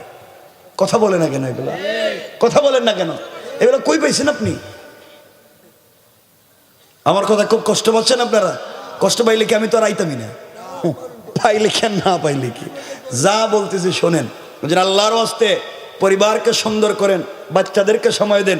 এমন হয়ে গিয়েছেন আপনারা স্ত্রীকে সময় দেন না, বাচ্চাদেরকে সময় দেন না, সারাদিন জব করেন, রাত্রে বন্ধুদের সাথে আড্ডা দেন, স্ত্রীর সঙ্গে খান না, বাচ্চাদের সঙ্গে আড্ডা দেন না। তাহলে বাচ্চারা তো নষ্ট হবে, মাদক আসক্ত হবে, মোবাইলে আসক্ত হবে, স্ত্রী পরকীয়া করবে, বাচ্চারা ভিন্ন মানুষের সঙ্গে মিশে যাবে। দোষ আপনার, বিয়ে করেছেন আপনি, দোষ আপনার, বাচ্চা আপনার, সময় দিচ্ছেন না। এই জন্য পরিবারকে সময় দেন। পরিবার যদি সুন্দর হয়ে যায়, এই পরিবারের বাচ্চারা এই সমাজকে সুন্দর করবে, আর এই সমাজই রাষ্ট্রকে সুন্দর করে দেবে। পারবো না ইনশাল্লাহ? ইনশাল্লাহ। 11টা হয়ে গেছে, আপনাদের কষ্ট হইতেছে মনে হয়? কষ্ট হচ্ছে? আমি আমি আমি কষ্ট দিব না, বেশি লম্বাও করবো না, মনোযোগ দিয়ে শুনুন কি বলতে চাই। আমার মুসলমান বন্ধুগণ, কথাগুলো দিল দিয়ে শুনেন। এবার কি বলতে চাই, দুনিয়ার জমিনে চলার পথে যদি ভুল হয়ে যায়, দুনিয়ার জমিনে চলার পথে যদি গুনাহ হয়েও যায়, ভুল পথে যদি চলেও যাই, আল্লাহ রব্বুল ইজ্জত ওয়াল জালাল কোরআনে কারীমের 19 নম্বর পারা 25 নম্বর সূরা সূরাল ফুরকানের 65 নম্বর আয়াতে আল্লাহ বললেন, আমার আল্লাহ বললেন, ওয়াল্লাযীনা ইয়াকুলুনা রব্বানা ইসরিফ আন্না আযাব জাহান্নাম ইন্না আযাবাহা কানা গরামা। আল্লাহ রাব্বুল ইজ্জত ওয়াল জালাল বলছেন, মুসলমানেরা, এই দুনিয়ার জমিনে চলার পথে গুনাহ যদি হয়ে যায়, চলার পথে যদি অন্যায় হয়ে যায়, সাকারাতের আগে, গারগারা শুরু হয়ে যাওয়ার আগে, কবরে চলে যাওয়ার আগে, মালাকুল মউত আজরাইল পৌঁছে যাওয়ার আগে আমার বান্দা যদি আমি আল্লাহর দিকে হাত উঠাইয়া আমার দেওয়া কপাল আমার কুদরতের পায়ে লাগাইয়া আমার দেওয়া চোখ থেকে 2 ফোঁটা পানি ছেড়ে দিয়া আমার দেওয়া জবান দিয়ে সিজদায় গিয়ে যখন আমাকে আল্লাহ বলে ডাক দিবে, চোখের পানি ছেড়ে কান্না করবে, আল্লাহ রাব্বুল ইজ্জতুল জালাল বলছেন বান্দারে গোটা দুনিয়া যদি তোমাকে ভুলে যায় আমি আল্লাহ তোমার পুরা জিন্দগির অপরাধগুলোকে ক্ষমা করে দিয়া এই পরিমাণ সওয়াব তোমার আমল নামায় লিখে দিয়া জান্নাতি বলে ফয়সালা করে দিতে আমার আল্লাহর এক মুহূর্ত দেরি হবে না। কোন সুবহানাল্লাহ। এই জন্য চলার পথে যদি গুনাহ হয়ে যায়, চলার পথে যদি অন্যায় হয়ে যায়, ও গোলামের দল মনোযোগ দিয়ে শোনো, শিরিক থেকে ঈমানকে হেফাজত যদি করতে পারো, শিরিক মুক্ত ঈমান যদি রাখতে পারো, বিদআত মুক্ত আমল যদি রাখতে পারো, কিছু যদি গুনাহ হয়ে যায়, ভুল হয়ে যায়, আল্লাহ রাব্বুল ইজ্জতুল জালাল বলেছেন বান্দারে শিরিক ছেড়ে দিয়া, বিদআত ছেড়ে দিয়া তুমি যদি আমার কাছে আসতে পারো, নামাজ যদি মাঝে মাঝে ছুটেও যায়, আমি রব হয়তো তোমাকে ক্ষমা করে দিতে পারি। কিন্তু বান্দার হক নিয়ে আমার কাছে আসবা না, বান্দার হক বান্দাকে পৌঁছাইয়া দিবা। আপনি একজনের জায়গা দখল করলেন, আরেকজনের পকেটের টাকা মেরে খাইলেন, আরেকজনের গীবত করলেন, শিকায়াত করলেন, সমালোচনা করলেন, আরেকজনকে হুমকি দিলেন, ধমকি দিলেন, মসজিদ মাদ্রাসার কেসে পয়সা মেরে খাইলেন, এরপরে হাত উঠাইয়া আস্তাগফিরুল্লাহ বলে বলে যদি তওবা করেন, কাবার গিলাফে ধরে যদি কান্না করেন, কসম রব্বে পাকের জাতে কোনোদিন এই গুনাহ ক্ষমা হবে না। কারণ বান্দার হক আল্লাহ কোনোদিন ক্ষমা করবে না যতক্ষণ পর্যন্ত বান্দা ক্ষমা করে না দে। এই জন্য চলার পথে আমরা যাই করি না কেন বান্দার হক নষ্ট করব না, আমানতের খেয়ানত করব না, স্ত্রীর হক নষ্ট করব না, সন্তানের হক নষ্ট করব না। এইভাবে যদি চলতে পারি, আল্লাহ রাব্বুল ইজ্জতুল জালাল বলেছেন বান্দারে তওবা করিলেই আমি আল্লাহ তোমাকে মাফের ঘোষণা দিলাম। সুবহানাল্লাহ বলেন। এই জন্যে কার হক আমরা বসছে মোটামুটি 99% লোক নিজের বউর হক মাইরা খাইতেছে, নিজের বউর হক মাইরা খায়, বউর মোহরের টাকা পয়সা দেয় না। একবার মরার সময় হয়ে গেছে, বউ যে পয়সা পায় এটা দিতে চায় না। কথা বলেন না কেন? যে বিয়ের সময় কি মোহর লেখাইছিলেন আপনারা? কথাও কয় না। এটা কি তো মোহর ছাড়া বিয়ে করছে নাকি? মোহর যে লেখছিলেন বিয়েতে এগুলো দিছেননি বউরে? হ্যাঁ, মাপ দিছেনি? মাশাআল্লাহ। এটা কোন এলাকা? এই যে বসুন্ধী এলাকার মায়েরা অনেক ভালো, যারা মাফ করে দেয়, অনেক ভালো মাফ করে দিছে। আর কেউ কি মাপ পাইছেন নি? এখানে আসেননি কেউ যে আমার স্ত্রী আমার মাফ করে দিছে? একটু বরকতি হাতটা দেখেন না বাবা, ভালোবাসার স্ত্রী মাফ করে দিছে, মাশাআল্লাহ। মাঝে মাঝে 2-4 জন হাত উঠেছে দেখতেছি। ও বাবা, ও ভাই, এই যে আপনার বউ, যে আপনার কলিজার টুকরা বউ আপনারা যে মাফ করে দিছে, আজকে রাত্রে তালাক দিয়া দেখেন, কালকে সকালে লাভে আসলে আদায় করে ছাড়বো। কথা বলেন না কেন? কালকে সকালে না দিলে দরকার হলে মামলা দিয়ে আদায় করবো। কথা বলেন না কেন? তাহলে কি মাফ করছে? মাফ তো করে নেই। আল্লাহ কোরআনে বলছেন কি, যা ইলা আজালিম মুসাম্মান ফাকতুবুহু লিয়াকতুব বাইনাকুম কাতিবুন বিল আদাল। তোমরা যদি কারো সঙ্গে লেনদেন করো, বিবাহ একটা লেনদেন, স্বামী স্ত্রী সম্পর্ক একটা বায়া, একটা বিজনেস, একটা লেনদেন, মোহর একটা লেনদেন, ওটা যদি মাফ কইরা দেয় স্ত্রী, কাগজে লিখো, সাক্ষী রাখো, দুনিয়ার কোর্টেও বাঁচবা, আখেরাতের কোর্টেও বাঁচবা। আর এখানে বলতেছে মাফ করে দিছে। সূরাল মাআরিজ আল্লাহ বলছেন ওয়ালা ইয়াসআলু হামিমুন হামিমা, কলিজার টুকরা বন্ধু পর্যন্ত বন্ধুর খবর নেবে না। ইউবাসসিরুনহুম ইয়াওয়াদ্দুল মুজরিমু লাউ ইফতাদি মিন আযাবি ইয়াউমিদিন বিবানি। ওই সময় বিপদে পড়লে সন্তান বলবে আমার বাপকে, এটা তো আমার বাপই না, আমার চেহারা তো মিলেই না। স্ত্রী বলবে ও সাহিবাতিহি, আল্লাহ আমি তো দুনিয়ায় বিয়েই করলাম না, তে স্বামী পাইলাম কই? কথা বলেন না কেন? এই জন্য দুনিয়ায় থাকতে হিসাব শেষ করেন। রব বলেছেন লেনদেন লেখাপড়া করো, নাহলে ঝামেলা আছে। আমার কথা কি বুঝলেন আপনারা? কথা কিছু বুঝে নেই। এই জন্য মোহর কি দিবেন? আর কথা কয় না। হ্যাঁ, লক্ষ লক্ষ টাকা মোহর দিছে কেরে বিয়েতে, ওই মেয়েরা তো বিয়েই করতো না। যেই মেয়ে লক্ষ লক্ষ টাকা মোহর চায় বিয়েই বাতিল করে দেন। 2 টাকা আয় করতে পারে না, 9 টাকার মেয়েরে বিয়ে করে কেন? হয়তো 1 টাকার বিয়ে করবে। 2 টাকা আয় করে 1 টাকার মেয়েরে বিয়ে করবে। হে থাকে ভাঙ্গা করে আর স্বপ্ন দেখে 119 তলার বেড়িরে বিয়ে করব, তাহলে হবে কেমনি? আপনি ইসলাম বলেছে কুফু সাওয়া ইম বাইনানা ওয়া বাইনাকুম, সমান সমান বিয়ে করবেন, কুফু মিলিয়ে মিলিয়ে বিয়ে করবেন, তো আপনি দিতে পারবেন। এখন থেকে আল্লাহর হস্তে বাবা বলতেছি, নামাজ রোজার মতো ফরজ হচ্ছে মোহর, এটা দিয়া কবরে যাওয়া লাগবে। বউ যদি মাফ দিয়া থাকে কাগজে কলমে লিখে রাখেন, আর যদি আস্তে আস্তে করে দেন, 100 করে দেন, 500 করে দেন, পরে প্রত্যেক মাসে 500 টাকা হাত খরচ দেন, 1000 করে দিবেন, 500 মোহর থেকে কাটাইবেন। প্রত্যেক বছর 5 জোড়া কাপড় দিতেন, এবার দিবেন 10 জোড়া, 5 জোড়া ওই যে মোহর থেকে কাটাইবেন। এইভাবে কাটাইয়া কাটাইয়া কবরে যান, নচেত কোনো জিনিসে কাজ হইতো না। বউ কিন্তু এই দিন চিনত না। এরা কিছু কয় না দেখি, আমার কথা কি বুঝছেন আপনারা? আপনাদেরকে বলতেছে সব কোরআনের কথা। এটা মারাত্মক অপরাধ হবে কিয়ামতের দিন। কারণ স্ত্রী আল্লাহ বলছেন বিয়েতে রাজি হবে ওই শর্তে যদি তার মোহর থাকে। এমনকি আলীর বিয়ের সময়, ওই যে কথায় কথা চলে আসতে, লম্বা করতে চাই না, আলীর বিয়ের সময়, কার বিয়ের সময়? আলী যখন ফাতেমাকে বিয়ে করতে যাবেন, রাসূল পাক বলছেন আলী বিয়ে যে করবা পয়সা আসেনি। আলী কখন কি পয়সা? ইয়া রাসূলুল্লাহ, আমি না আপনার ঘরে থাকি, আপনার ঘরে রান্না হইলে খাই, আমার কি আলাদা ঘর বাড়ি আছে নাকি? রাসূল বলছেন তুমি আমার মেয়ের বিয়ে করবা, পয়সা কিন্তু লাগবে। আলী কয় আমার নাই তো কিচ্ছু। নবীজি বললেন তোমার না বিছনাপাতি আছে? আছে তো। ওইটা বিক্রি করলে বউরলিয়ে থাকবো কই? নবীজি বলছেন তোমার না তরবারি আছে জুলফিকার, ওটা বিক্রি করে দাও। ওটা বিক্রি করে ওই পয়সা দিয়ে মোহর দিতে হবে। আল্লাহু আকবার বলেন। তাও মোহর দিতে হবে তোমাকে। হযরত আলী বিক্রি করে দিলেন। এক কথায় বিক্রি করছেন উসমানের কাছে, লম্বা আলোচনা, ওটা যাচ্ছি না। উসমানের কাছে বিক্রি করলেন, ওই পয়সা দিয়ে মোহর দিলেন। আর উসমান তার শালির বিয়েতে এই জুলফিকার আবার গিফট করে দিলেন। সুবহানাল্লাহ বললেন না?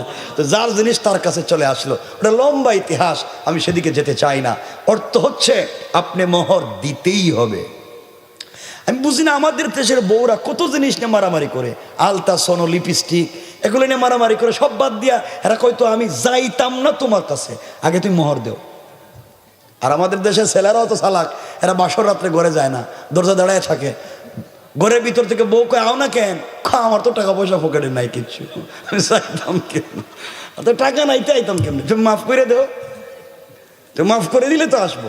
কত শয়তান চিন্তা করে, হে মাফ নিয়ে ঘরে ঢুকতে চায়। মাফ পাইছে যখন তখন বাঘের মতো যায়, হে বাঘ। অথচ বউ তোমারে মাফ করে নাই, শালা কি ঘরে ঢুকাইছে, তোমারে আদায় করতেই হবে মরার আগে। ইনশাল্লাহ বলেন। মুরব্বীরা চিন্তা করতেছে রে বাবা 70 বছর গেছে গা, এখন কি তার মোহর দিতাম? কোন দিন বিয়ে করছিলাম, এটা কি আসেনি এখনো? মোহর দেওয়া লাগবে বাবা, ইনশাল্লাহ বলেন না? এরা কিছু কয় না দিকে, আমি বুঝতে পারতেছি না। দিবেন তো, মোহরগুলো আদায় করবেন তো ইনশাল্লাহ? দিয়ে দিও। হ্যাঁ, আর শোনেন, এই যে কথাবার্তা শুনতেছেন না, ওয়াজ কিন্তু পাল্টাইয়া দিন পরে। এমন ওয়াজ করবো আজকে, ও যে বৌরে দিয়া ঘরে রান্না বাড়ি করান, ওইটা আপনি করতে হইব। ঘর যেটা মুছান, ওটা আপনি মুছতে হইব। এবার ঘর বাড়ি মুছে সুন্দর করে রান্না বাড়ি করে, বাচ্চা যদি তাকে ছোট একটা, এটা দুধও আপনি খাওয়াইতে হইব। কোত্থেকে আইনা খাওয়াইবেন আপনি জানেন। এই ওয়াজ আমি কইরা দিব। এখন কোন এই ওয়াজ কইরা দিতাম না? ঠিক মতো মোহরটা দিয়ে দিবেন। কিছু একটা না কইলে কিন্তু হি ওয়াজে লেগে যাবে, ঘরে ঢুকতে পারবেন না আজকে। কিন্তু বইয়ের দরজা আটকাই দিব সব। বিছানাও আপনি ঠিক করতে হইব, এই যে মশারি আপনি ঠাঙ্গাইতে হইব, রান্নাবাড়া আপনি করতে হইব। তখন তো লবণ ঠিক থাকবে না, মরিচ ঠিক থাকবে না, মাইরারও বেশি খাবে। এখন তো কম মারে, একটু বেশি মারবে। এই জন্য আল্লাহ আমাদেরকে হেফাজত করে, বলেন আমিন। সব পারবেন স্ত্রীরে বুঝাইয়া। কারণ একটা মেয়ে তার বাবার বাড়িতে যে করে বড় হয়েছে, মা বাপ ভাই বোন সব ফেলে দিয়া অপরিচিত একটা যুবকের হাত ধরে তোমার ঘরে চলে এসেছে। কেউ নাই, সে তোমাকে ভালোবেসে চলে এসেছে। তাকে একটু আন্তরিকতা দেখাও, তাকে একটু ভালোবাসো, তার প্রতি নমনীয় হও, তার হকগুলো আদায় করো। আল্লাহ বলছেন তুমি স্ত্রীর হক আদায় করো, আমি তোমার পুরো পরিবারের হক আদায় করে দেব। সুবহানাল্লাহ বলেন না? তো আর কত বলতাম, ওয়াজ করতে করতে মরে গেলেই তো শুনবেন না। আল্লাহ আমাদের হেফাজত করুক। একটু জোরে, আর একটু জোরে। ভাই আসেনি কত, এই যে কতক্ষণ ওয়াজ করবো, 11টার উপরে হয়ে গেছে, কিন্তু আর লম্বা করতে চাই না। কষ্ট হচ্ছে আপনাদের? আপনারা যদি বসেন, আমি চমৎকার একটা আলোচনার দিকে নিয়ে যাচ্ছি, হয়তো আপনার আমার জিন্দগির পুরো পরিবর্তন হয়ে যেতে পারে, লাইফের পুরো কামিয়াবি চলে আসতে পারে। আমি অনেক অসুস্থ, যে ভাইগুলা দেখছে আমি তো বাইরে তো ফোনে না করে দিই, না করছি না, বলছি আমি আজকে আসবো না, বিকাল পর্যন্ত আসবোই না। পরে আসছি, এখানে এসে কতটা যে ওষুধ খাইছি, অ্যান্টিবায়োটিক খাইয়া এখানে বসছি। এই বয়সে ওষুধ খাইতে খাইতে মরে যেতেছি আপনারা, আর আপনারা তো ওয়াজ করতেছি তো আমি, আর কষ্ট হইতেছে আপনাদের, ঠিক না? ঠিক কইছে কি দাঁড়ে এটা কেডারে ওয়াজ করতেছে আমি, কয় হ্যাঁ কয় ঠিক, কষ্ট তারাইতেছে। সব দিকে উল্টা বুঝে, আমি কোন এলাকায় এলাম আজকে, এর দিকে উল্টা বুঝে সব কথা। আমার মুসলমান বন্ধুগণ, কথাগুলো এবার দিল দিয়া শুনেন, কি বলতে চাই, লম্বা কথা নয়। পরিবারকে সুন্দর করেন, আমার কষ্ট ওখানে না। অনেক বাবা আছে নিজে খারাপ কাজ করে, চুরি করে, ডাকাতি করে, মদ খায়, জুয়া খেলে, হুজুরের কাছে এসে বলে, হুজুর আমি যত খারাপ হই না কেন, আমার ছেলেটারে হাফিজ বানাইতে চাই। কথা বলেন না কেন? এই চিন্তাটা তার মাথায় যে ঢুকাইয়া দিছে, এটা টাটকা শয়তান, একবারে টাটকা শয়তান। হে নিজে খারাপ, নিজে সুর, নিজে খারাপ, ছেলেরে বানাইতে চায় ভালো। এই ওয়াজ তো আল্লাহ করে নাই। আল্লাহ বলছে কু আনফুসাকুম, নিজেকে খারাপ কাজ থেকে বাঁচানো ফরজ, আর ছেলেরে বাঁচাবার চেষ্টা করা ফরজ। হে ছেলেরে বাঁচানো ফরজ মনে করছে, নিজেরে নয়। এটা তো উল্টা হয়ে গেল, কথা বুঝেন নাই? আল্লাহ বলছেন তুমি নিজেরে বাঁচাও, চুরি থেকে বাঁচাও, হারাম থেকে বাঁচাও। হে কয় আমি যত খারাপ হই, আমার ছেলেটা ভালো হইলে চলবো। এটা উল্টো হইল না?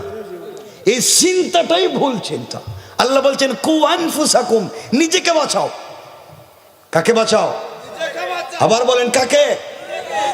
নিজেকে। কথাগুলা দিল দিয়ে শুনেন, কি বল, রেখে দিব,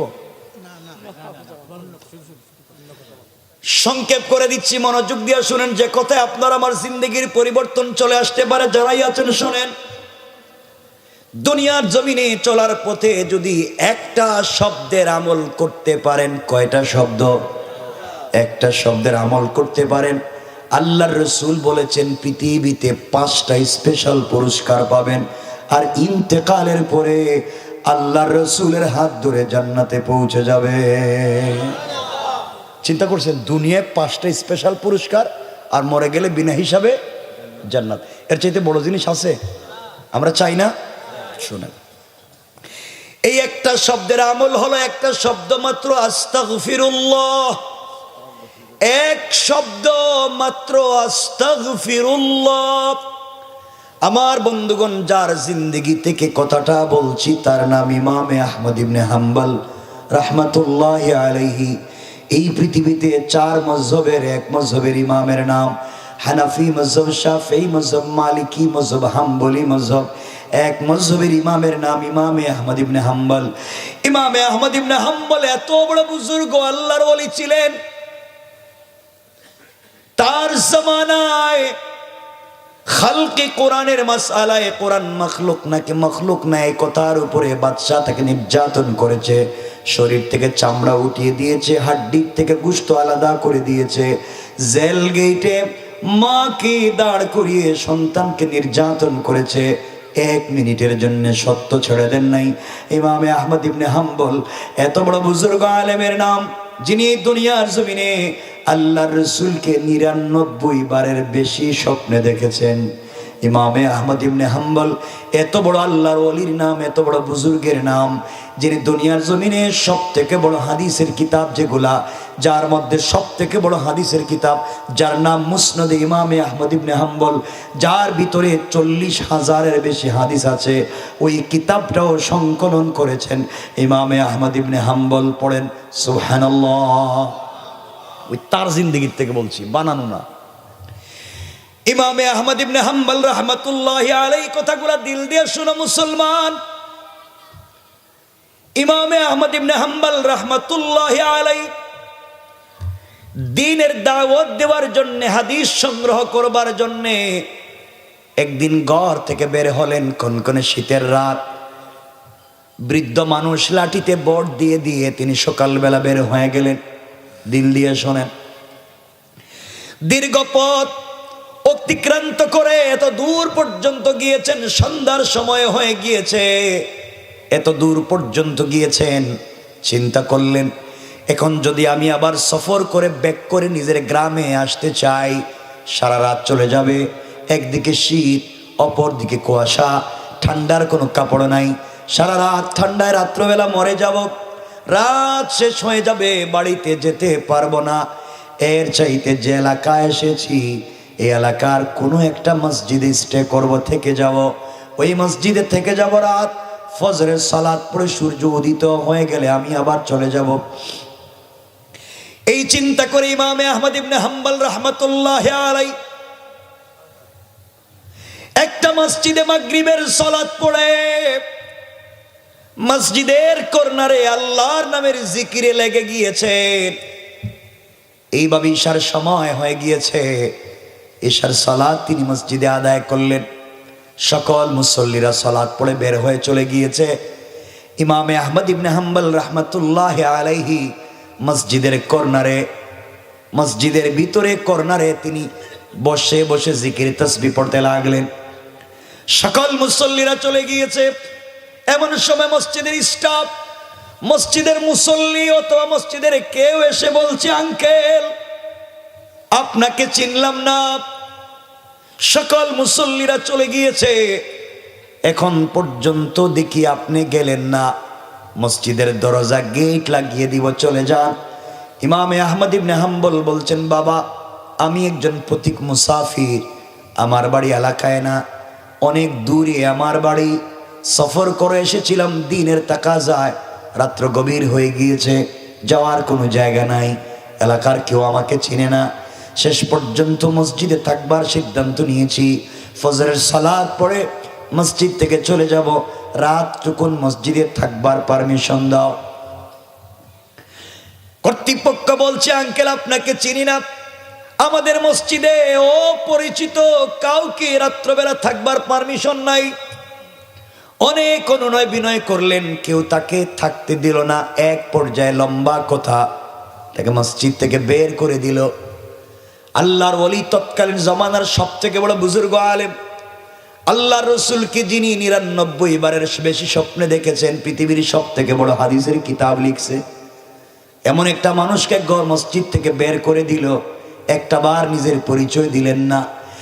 একটা বার তিনি যদি বলতেন, কে তুমি, আমাকে বের করে দাও, আমাকে চিনো, আমি কে, আমি জামানার সব থেকে বড় আলেম ইমামে আহমদ ইবনে হাম্বল, তিনি যদি নিজের পরিচয় দিতেন, এলাকার মানুষ বের করে দেওয়া দূরের কথা, এলাকার নারী পুরুষ আবাল বৃদ্ধ বনিতা সকলেই সারা রাত তার খিদমতে কাটাইয়া দিত, সকলেই তার কাছ থেকে বরকত নিত, হাদিয়া নিয়ে রাত্র কাটাইয়া দিত। একটা বার নিজের পরিচয় দিলেন না, নিজেকে ছোট করে ফেললেন। এই জন্যে আল্লাহর কাছে তারা নিজেকে যত ছোট করলেন, আল্লাহ তাদেরকে বড় বানাইয়া দিলেন। ওই জায়গায় যদি ইমামে আহমদ ইবনে হাম্বল না হয় আমি হইতাম, অথবা আমাদের কেউ হইতো আর আমাদেরকে এভাবে বের করে দিত, আমরা সাথে সাথে পকেট থেকে কার্ড বের করে দিতাম, দিয়ে বলতাম, দেখে তো দেশে বিদেশে পুরা পৃথিবীর মানুষ আমাদেরকে চিনে, তোমরা চিনলা নাই যে আমার কার্ড, দেখো আমি কত বড় বল্টু মিয়া। আমরা আমাদের পরিচয় ওপেন করতাম। আমরা নিজেদেরকে বড় বানাতে চাই, এই জন্য আল্লাহ তাআলা আমাদেরকে ছোট বানাইয়া দেয়। তারা নিজেকে ছোট বানাতে চাইলেন, আল্লাহ তাদেরকে বড় বানাইয়া দিলেন। আমার বন্ধুগণ, এক পর্যায়ে ইমামে আহমদ ইবনে হাম্বল মসজিদ থেকে বের হয়ে গেলেন। ঠান্ডায় হাঁটতে লাগলেন, কাঁপতে লাগলেন, চলতে পারলেন না। কিছু দূর যাওয়ার পরে দেখে লম্বা বিশাল বড় একটা বাজার দেখা যায়। ওই বাজারের সবগুলা দোকান বন্ধ হয়েছে, কোনো দোকান গভীর রজনীতে খোলা নাই, কিন্তু বাজারের মধ্যখানে ঝুপড়ি করে ভাঙ্গা একটা দোকান খোলা। ইমামে আহমদ ইবনে হাম্বল আস্তে আস্তে করে ওই দোকানের কাছাকাছি পৌঁছে গেলেন।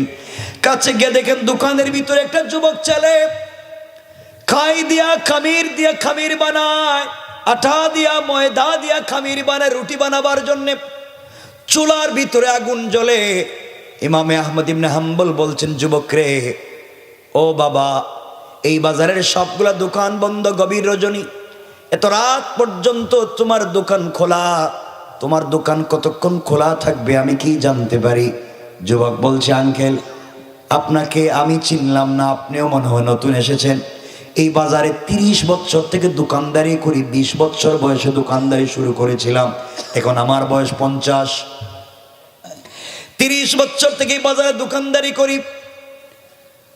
ফজরের পরে সকল দোকানি দোকান খুলে সন্ধ্যার আজান হয়ে গেলে দোকান বন্ধ করে দেয়। একমাত্র কেবলমাত্র আমি দোকানদার, সন্ধ্যার পরে দোকান খুলি, ফজরের আজান হয়ে গেলে দোকান বন্ধ করে দিই। রাত জুপড়ি করে ভাঙ্গা দোকানে কয়েক টাকার রুটি বিক্রি করি। ইমামে আহমদ ইবনে হাম্বল বললেন, যুবক জানতে চাই, বলো না, তোমার দোকান যদি সারা রাত খোলা থাকে, তোমার দোকানে কি চুলায় আগুন জ্বলবে সারা রাত? যুবক বলছে, সারা রাত আমার দোকানের চুলায় আগুন জ্বলবে। ইমামে আহমদ ইবনে হাম্বল বললেন, বাবা, তাইলে কি আমি তোমার দোকানের সামনে দাঁড়িয়ে দাঁড়িয়ে সারা রাত তোমার দোকান থেকে আগুন পোহাতে পারবো, তাপ লাগাতে পারবো? এতে করে আমার বডি থেকে ঠান্ডা কমবে, সারা রাত কি তোমার দোকানের সামনে থাকতে পারি? যুবক ডাক দিয়া বলছে, আঙ্কেল, অপরিচিত পথিক মুসাফির, সারা রাত দোকানের সামনে দাঁড়িয়ে দাঁড়িয়ে কষ্ট করবার দরকার নাই, আমারও তো বাপ নাই, আপনাকে অনেক ভাল লাগে। আঙ্কেল, আপনি দোকানের ভিতরে আসেন, ফজরের আজান হয়ে গেলে আমিও চলে যাব, আপনিও চলে যাবেন, এতক্ষণ পর্যন্ত থাকেন।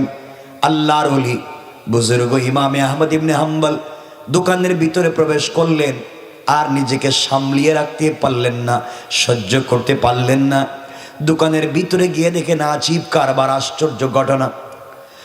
দোকানের ভিতরে গিয়ে দেখেন যুবক রুটি বানাবার জন্য যখন খামির বানায়, তখন তার জবানে একটা শব্দ, আস্তাগফিরুল্লাহ।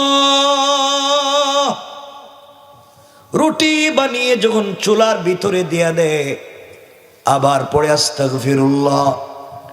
কেউ যখন তার কাছে রুটি কিনতে আসে, হাতে রুটি ধরাইয়া পড়ে আস্তাগফিরুল্লাহ, টাকাগুলা হাতে নিয়ে পড়ে আস্তাগফিরুল্লাহ, নির্ধারিত জায়গায় টাকা রেখে আবারও পড়ে আস্তাগফিরুল্লাহ। এইভাবে যুবক সময় কাটাইয়া দেয়, আর কোনো কথা বলে না। ইমামে আহমদ ইবনে হাম্বল বলছেন, যুবক, তুমি কোনো কথা বলো না, শুধু আস্তাগফিরুল্লাহ বলো, কারণ কি?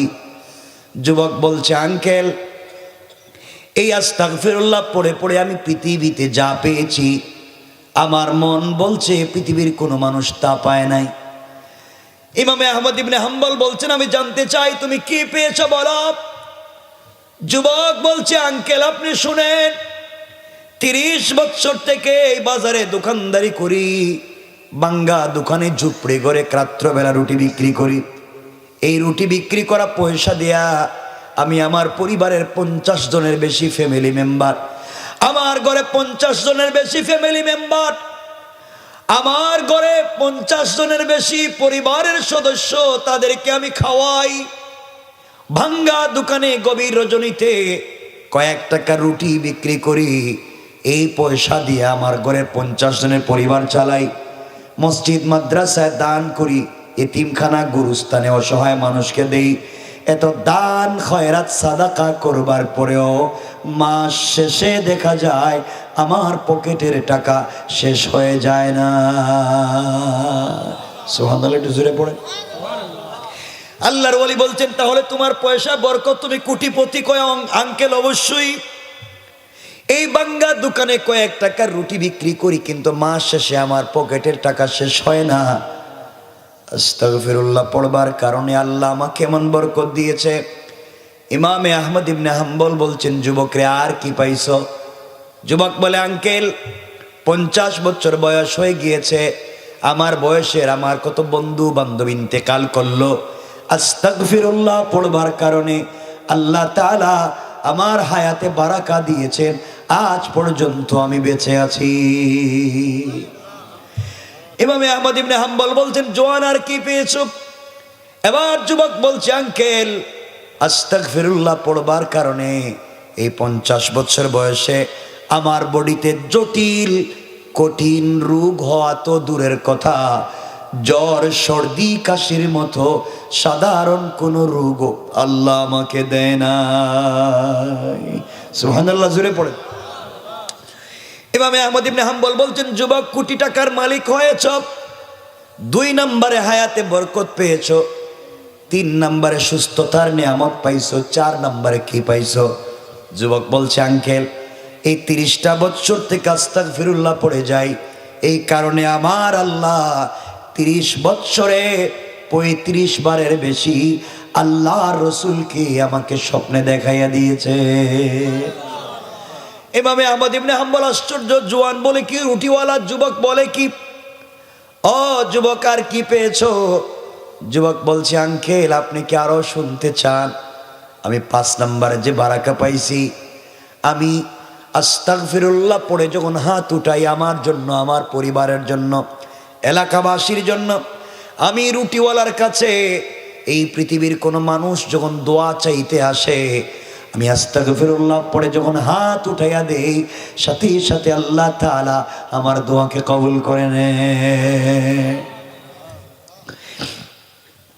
ইমামে আহমদ ইবনে হাম্বল আশ্চর্য হয়ে গেলেন, ও যুবক কোটি টাকার মালিক হয়েছো, হায়াতে বরকত পাইছো, সুস্থতার নিয়ামত পাইছো, আল্লাহর রসুলকে 35 বারের বেশি স্বপ্নে দেখছো, জিন্দেগির সবগুলা দোয়া কবুল করাইছো।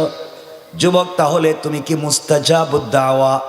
যুবক বলছে, আঙ্কেল মুস্তাজাবুদ দাওয়া কি না আমি বলতে পারি না, কিন্তু হাত উঠালে আল্লাহ তাআলা আমার দোয়াকে কবুল করে নেয়। ইমামে আহমদ ইবনে হাম্বল জানতে চাইলেন, যুবক এবার বলো তো বাবা, তোমার জিন্দেগির কোনো কষ্ট নাই, তোমার টাকা আছে, পয়সা আছে, সুস্থতাও আছে, তোমার কোনো সমস্যা নাই, এত এত সুখ শান্তির ভিতরে তোমার দিলে কি কোনো কষ্ট আছে, ব্যথা আছে? তোমার জিন্দেগি থেকে কোনো কষ্ট আছে? এই আনন্দের লাইফে তোমার অন্তরে কোনো ব্যথা আছে কি? যুবক আমি জানতে চাই, আল্লাহ তোমার কোটি টাকার মালিক বানাইছে, হায়াতে বারাকা দিয়েছে, সুস্থতার নিয়ামত দিছে, আল্লাহ রসুলকে স্বপ্নে দেখাইছে, জিন্দেগির সবগুলা দোয়াকে কবুল করাইছে, সব মানলাম, কিন্তু যুবক বলো তোমার দিলে কি কোনো কষ্ট আছে? এই কথা শুনবার পরে যুবক সেজদায় পড়ে গিয়েছে। সেজদায় গিয়া চোখের পানি ছেড়ে কান্না করে ডাক দিয়া বলেছে, আল্লাহ এই মুরব্বীকে আমি চিনি না, আমার জিন্দেগির কষ্টের কথা মনে করাইয়া দিয়েছে। আল্লাহ যেই কষ্ট নিয়া 30টা বছর থেকে কান্না করি, মুরব্বী আমাকে আজকে কথাগুলো মনে করাইয়া দিলেন। ইমামে আহমদ ইবনে হাম্বল বলছেন, যুবক কান্না করো, ব্যাপার কি জানতে চাই? যুবক বলতেছে, আঙ্কেল আমার জিন্দেগির একটা কষ্টের স্মৃতি মনে পড়ে গিয়েছে, এই জন্য কান্দি।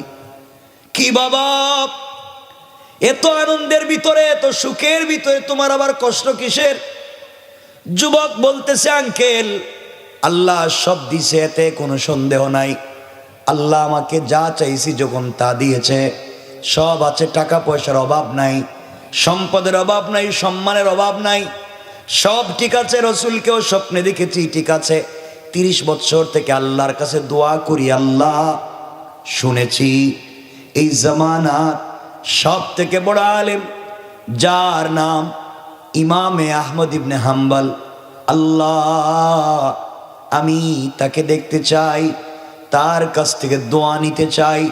30টা বছর থেকে ইমামে আহমদ ইবনে হাম্বলকে দেখবার জন্য আল্লাহর কাছে দোয়া করি, আল্লাহ আমারে টাকা পয়সা বাড়াইয়া দেয়, কিন্তু ইমামে আহমদ ইবনে হাম্বলকে দেখবার মতো সুযোগ করে দেয় না। আজও আমি 2 রাকাত নামাজ পড়ে চোখের পানি ছেড়ে কান্না করেছি, আজ না হয় কাল ইন্তেকাল করব, জিন্দেগির এই কষ্টটা রয়ে গেল, স্মৃতি রয়ে গেল। ইমামে আহমদ ইবনে হাম্বলকে দেখবার মতো চিন্তা নিয়ে আমি মুখে মরতে হবে, মনে হয় জিন্দেগিতে দেখব না। ইমামে আহমদ ইবনে হাম্বল দাঁড়িয়ে আছেন, আর সহ্য করতে পারলেন না। আরে যুবকটা আমাকে দেখার জন্যে আল্লাহর কাছে 30 বছর থেকে দোয়া করে, আল্লাহ তার সব দোয়া কবুল করলো, শুধু এই দোয়া কবুল করলো না, ইমামে আহমদ ইবনে হাম্বল বুঝতে পারলেন যুবকের দোয়াকে আল্লাহ কবুল করে যুবকটাকে হাঁটাইয়া ইমামে আহমদ ইবনে হাম্বলের বাড়িতে নিয়ে যায় নাই, বরং ইমামে আহমদ ইবনে হাম্বলকে হাঁটাইয়া হাঁটাইয়া যুবকের দোকান পর্যন্ত নিয়ে এসেছেন। দেখা যায় রুটিওয়ালাও রুটি বিক্রি করে আস্তাগফিরুল্লাহ পড়ে মহান মালিকের সঙ্গে আমার চাইতেও বেশি সম্পর্ক করে ফেলেছে। চোখের পানি ছেড়ে দিলেন, ডাক দিয়ে বলছেন, যুবক, তুমি যে ইমামে আহমদ ইবনে হাম্বলকে দেখতে চাও, এই ইমামে আহমদ ইবনে হাম্বলকে আল্লাহ তাআলা আজকে সকালবেলা ঘর থেকে বের করে সারাদিন এই বুড়া মানুষটারে হাঁটাইয়া হাঁটাইয়া সফর করাইয়া একটা মসজিদে নামাজ পড়াইয়া ইমামে আহমদ ইবনে হাম্বল সিদ্ধান্ত নিয়েছেন এই মসজিদে সারা রাত কাটাবেন। আর আল্লাহ ঠান্ডার মধ্যে তাকে মসজিদ থেকে বের করে দিয়ে সারা রাত হাঁটাইয়া এই বাজারে আইনা কিছুক্ষণ আগে তোমার দোকানের সামনে দাঁড় করাইয়া যে মুরব্বীটা তোমার সঙ্গে বুড়া মানুষ কথা বলছে, এই মুহূর্তে তোমার সামনে দাঁড়ায়া যেই মানুষটা অসহায়ের মতো কাঁপতেছে ঠান্ডায় তোমার সঙ্গে কথা বলতেছে, যুবকরে আমি আর কেউ না, আমি হলাম সেই ইমামে আহমদ ইবনে হাম্বল। আল্লাহু আকবার। আল্লাহ তোমার জিন্দেগীর সবগুলা দোয়ারে কবুল করছে শুধু আস্তাগফিরুল্লাহ পড়বার কারণে। যুবক, তোমাকে আর একটা কথা বলে দিতে চাই, আল্লাহর রাসূল হাদিসে বলছেন, যে ব্যক্তি আস্তাগফিরুল্লাহ পড়বে, দুরূদ শরীফ পড়বে, আস্তাগফিরুল্লাহ পড়বে, দুনিয়ায় এই 5টা পুরস্কার পাবে। ইন্তেকালের পরে রাসূলের নিজাতে হাউজে কাউসারের পানি পান করে আল্লাহর তৈরি জান্নাতুল ফিরদাউসে চলে যাবে। সুবহানাল্লাহ, জোরে পড়েন। লম্বা কথা আমার বন্ধুগণ। এরপরে যুবকের সঙ্গে ইমামে আহমদ ইবনে হাম্বল কথা শেষ করলেন কেমনে, সকাল হওয়ার পরে পরিচয় নিয়ে নিজ গ্রাম পর্যন্ত আসলেন কেমনে, যুবকটাকে কি বা ওসিয়ত করে আসলেন, এই কথাগুলো লম্বা করতে চাই না, 11:30 হয়ে গিয়েছে। শুধু এতটুকুন বলতে চাই, যুবক যে এত কিছুর মালিক হইল, কতটুকুন আমল করত? অল্প। রাসূল হাদিসে বলছেন, আখলিস দীনাকা ইয়াকফিকাল আমালুল কলিল। অল্প আমল যদি নির্ভেজাল হয় তাও তোমাকে নাজাত দিতে পারে। আমরা কি সকলে পারবো না? আমরা যারা, যেই ভাইয়েরা, যেই বোনেরা, যেই মায়েরা, যেই বাবারা এসেছেন, আপনারা কি পারবেন না এই ছোট্ট একটা শব্দ আস্তাগফিরুল্লাহ আস্তাগফিরুল্লাহ আস্তাগফিরুল্লাহ, এটার আমল করতে পারবেন না? বলেন না পারবেন না? ইনশাআল্লাহ বলেন, পারবেন তো ইনশাআল্লাহ? আল্লাহ তাআলা আমাদের সবাইকে কবুল করুক। সকলে পড়েন আমিন, আরো জোরে পড়েন আমিন। পুরো আলোচনার শুরুতে তাওহীদ এবং রিসালাত বুঝিয়ে দিয়েছি, পুরো আলোচনায় উজ্জীবিত করেছি তাওহীদ এবং রিসালাত নিয়ে এই সমাজকে বিনির তাওহীদ এবং রিসালাত সাথে নিয়ে আপনি যদি, আমি যদি ছোট্ট একটা আমল করতে পারি, দুনিয়ায় কল্যাণ, আখিরাতেও কল্যাণ। আল্লাহ আমাদের কবুল করুক। পড়েন আমিন।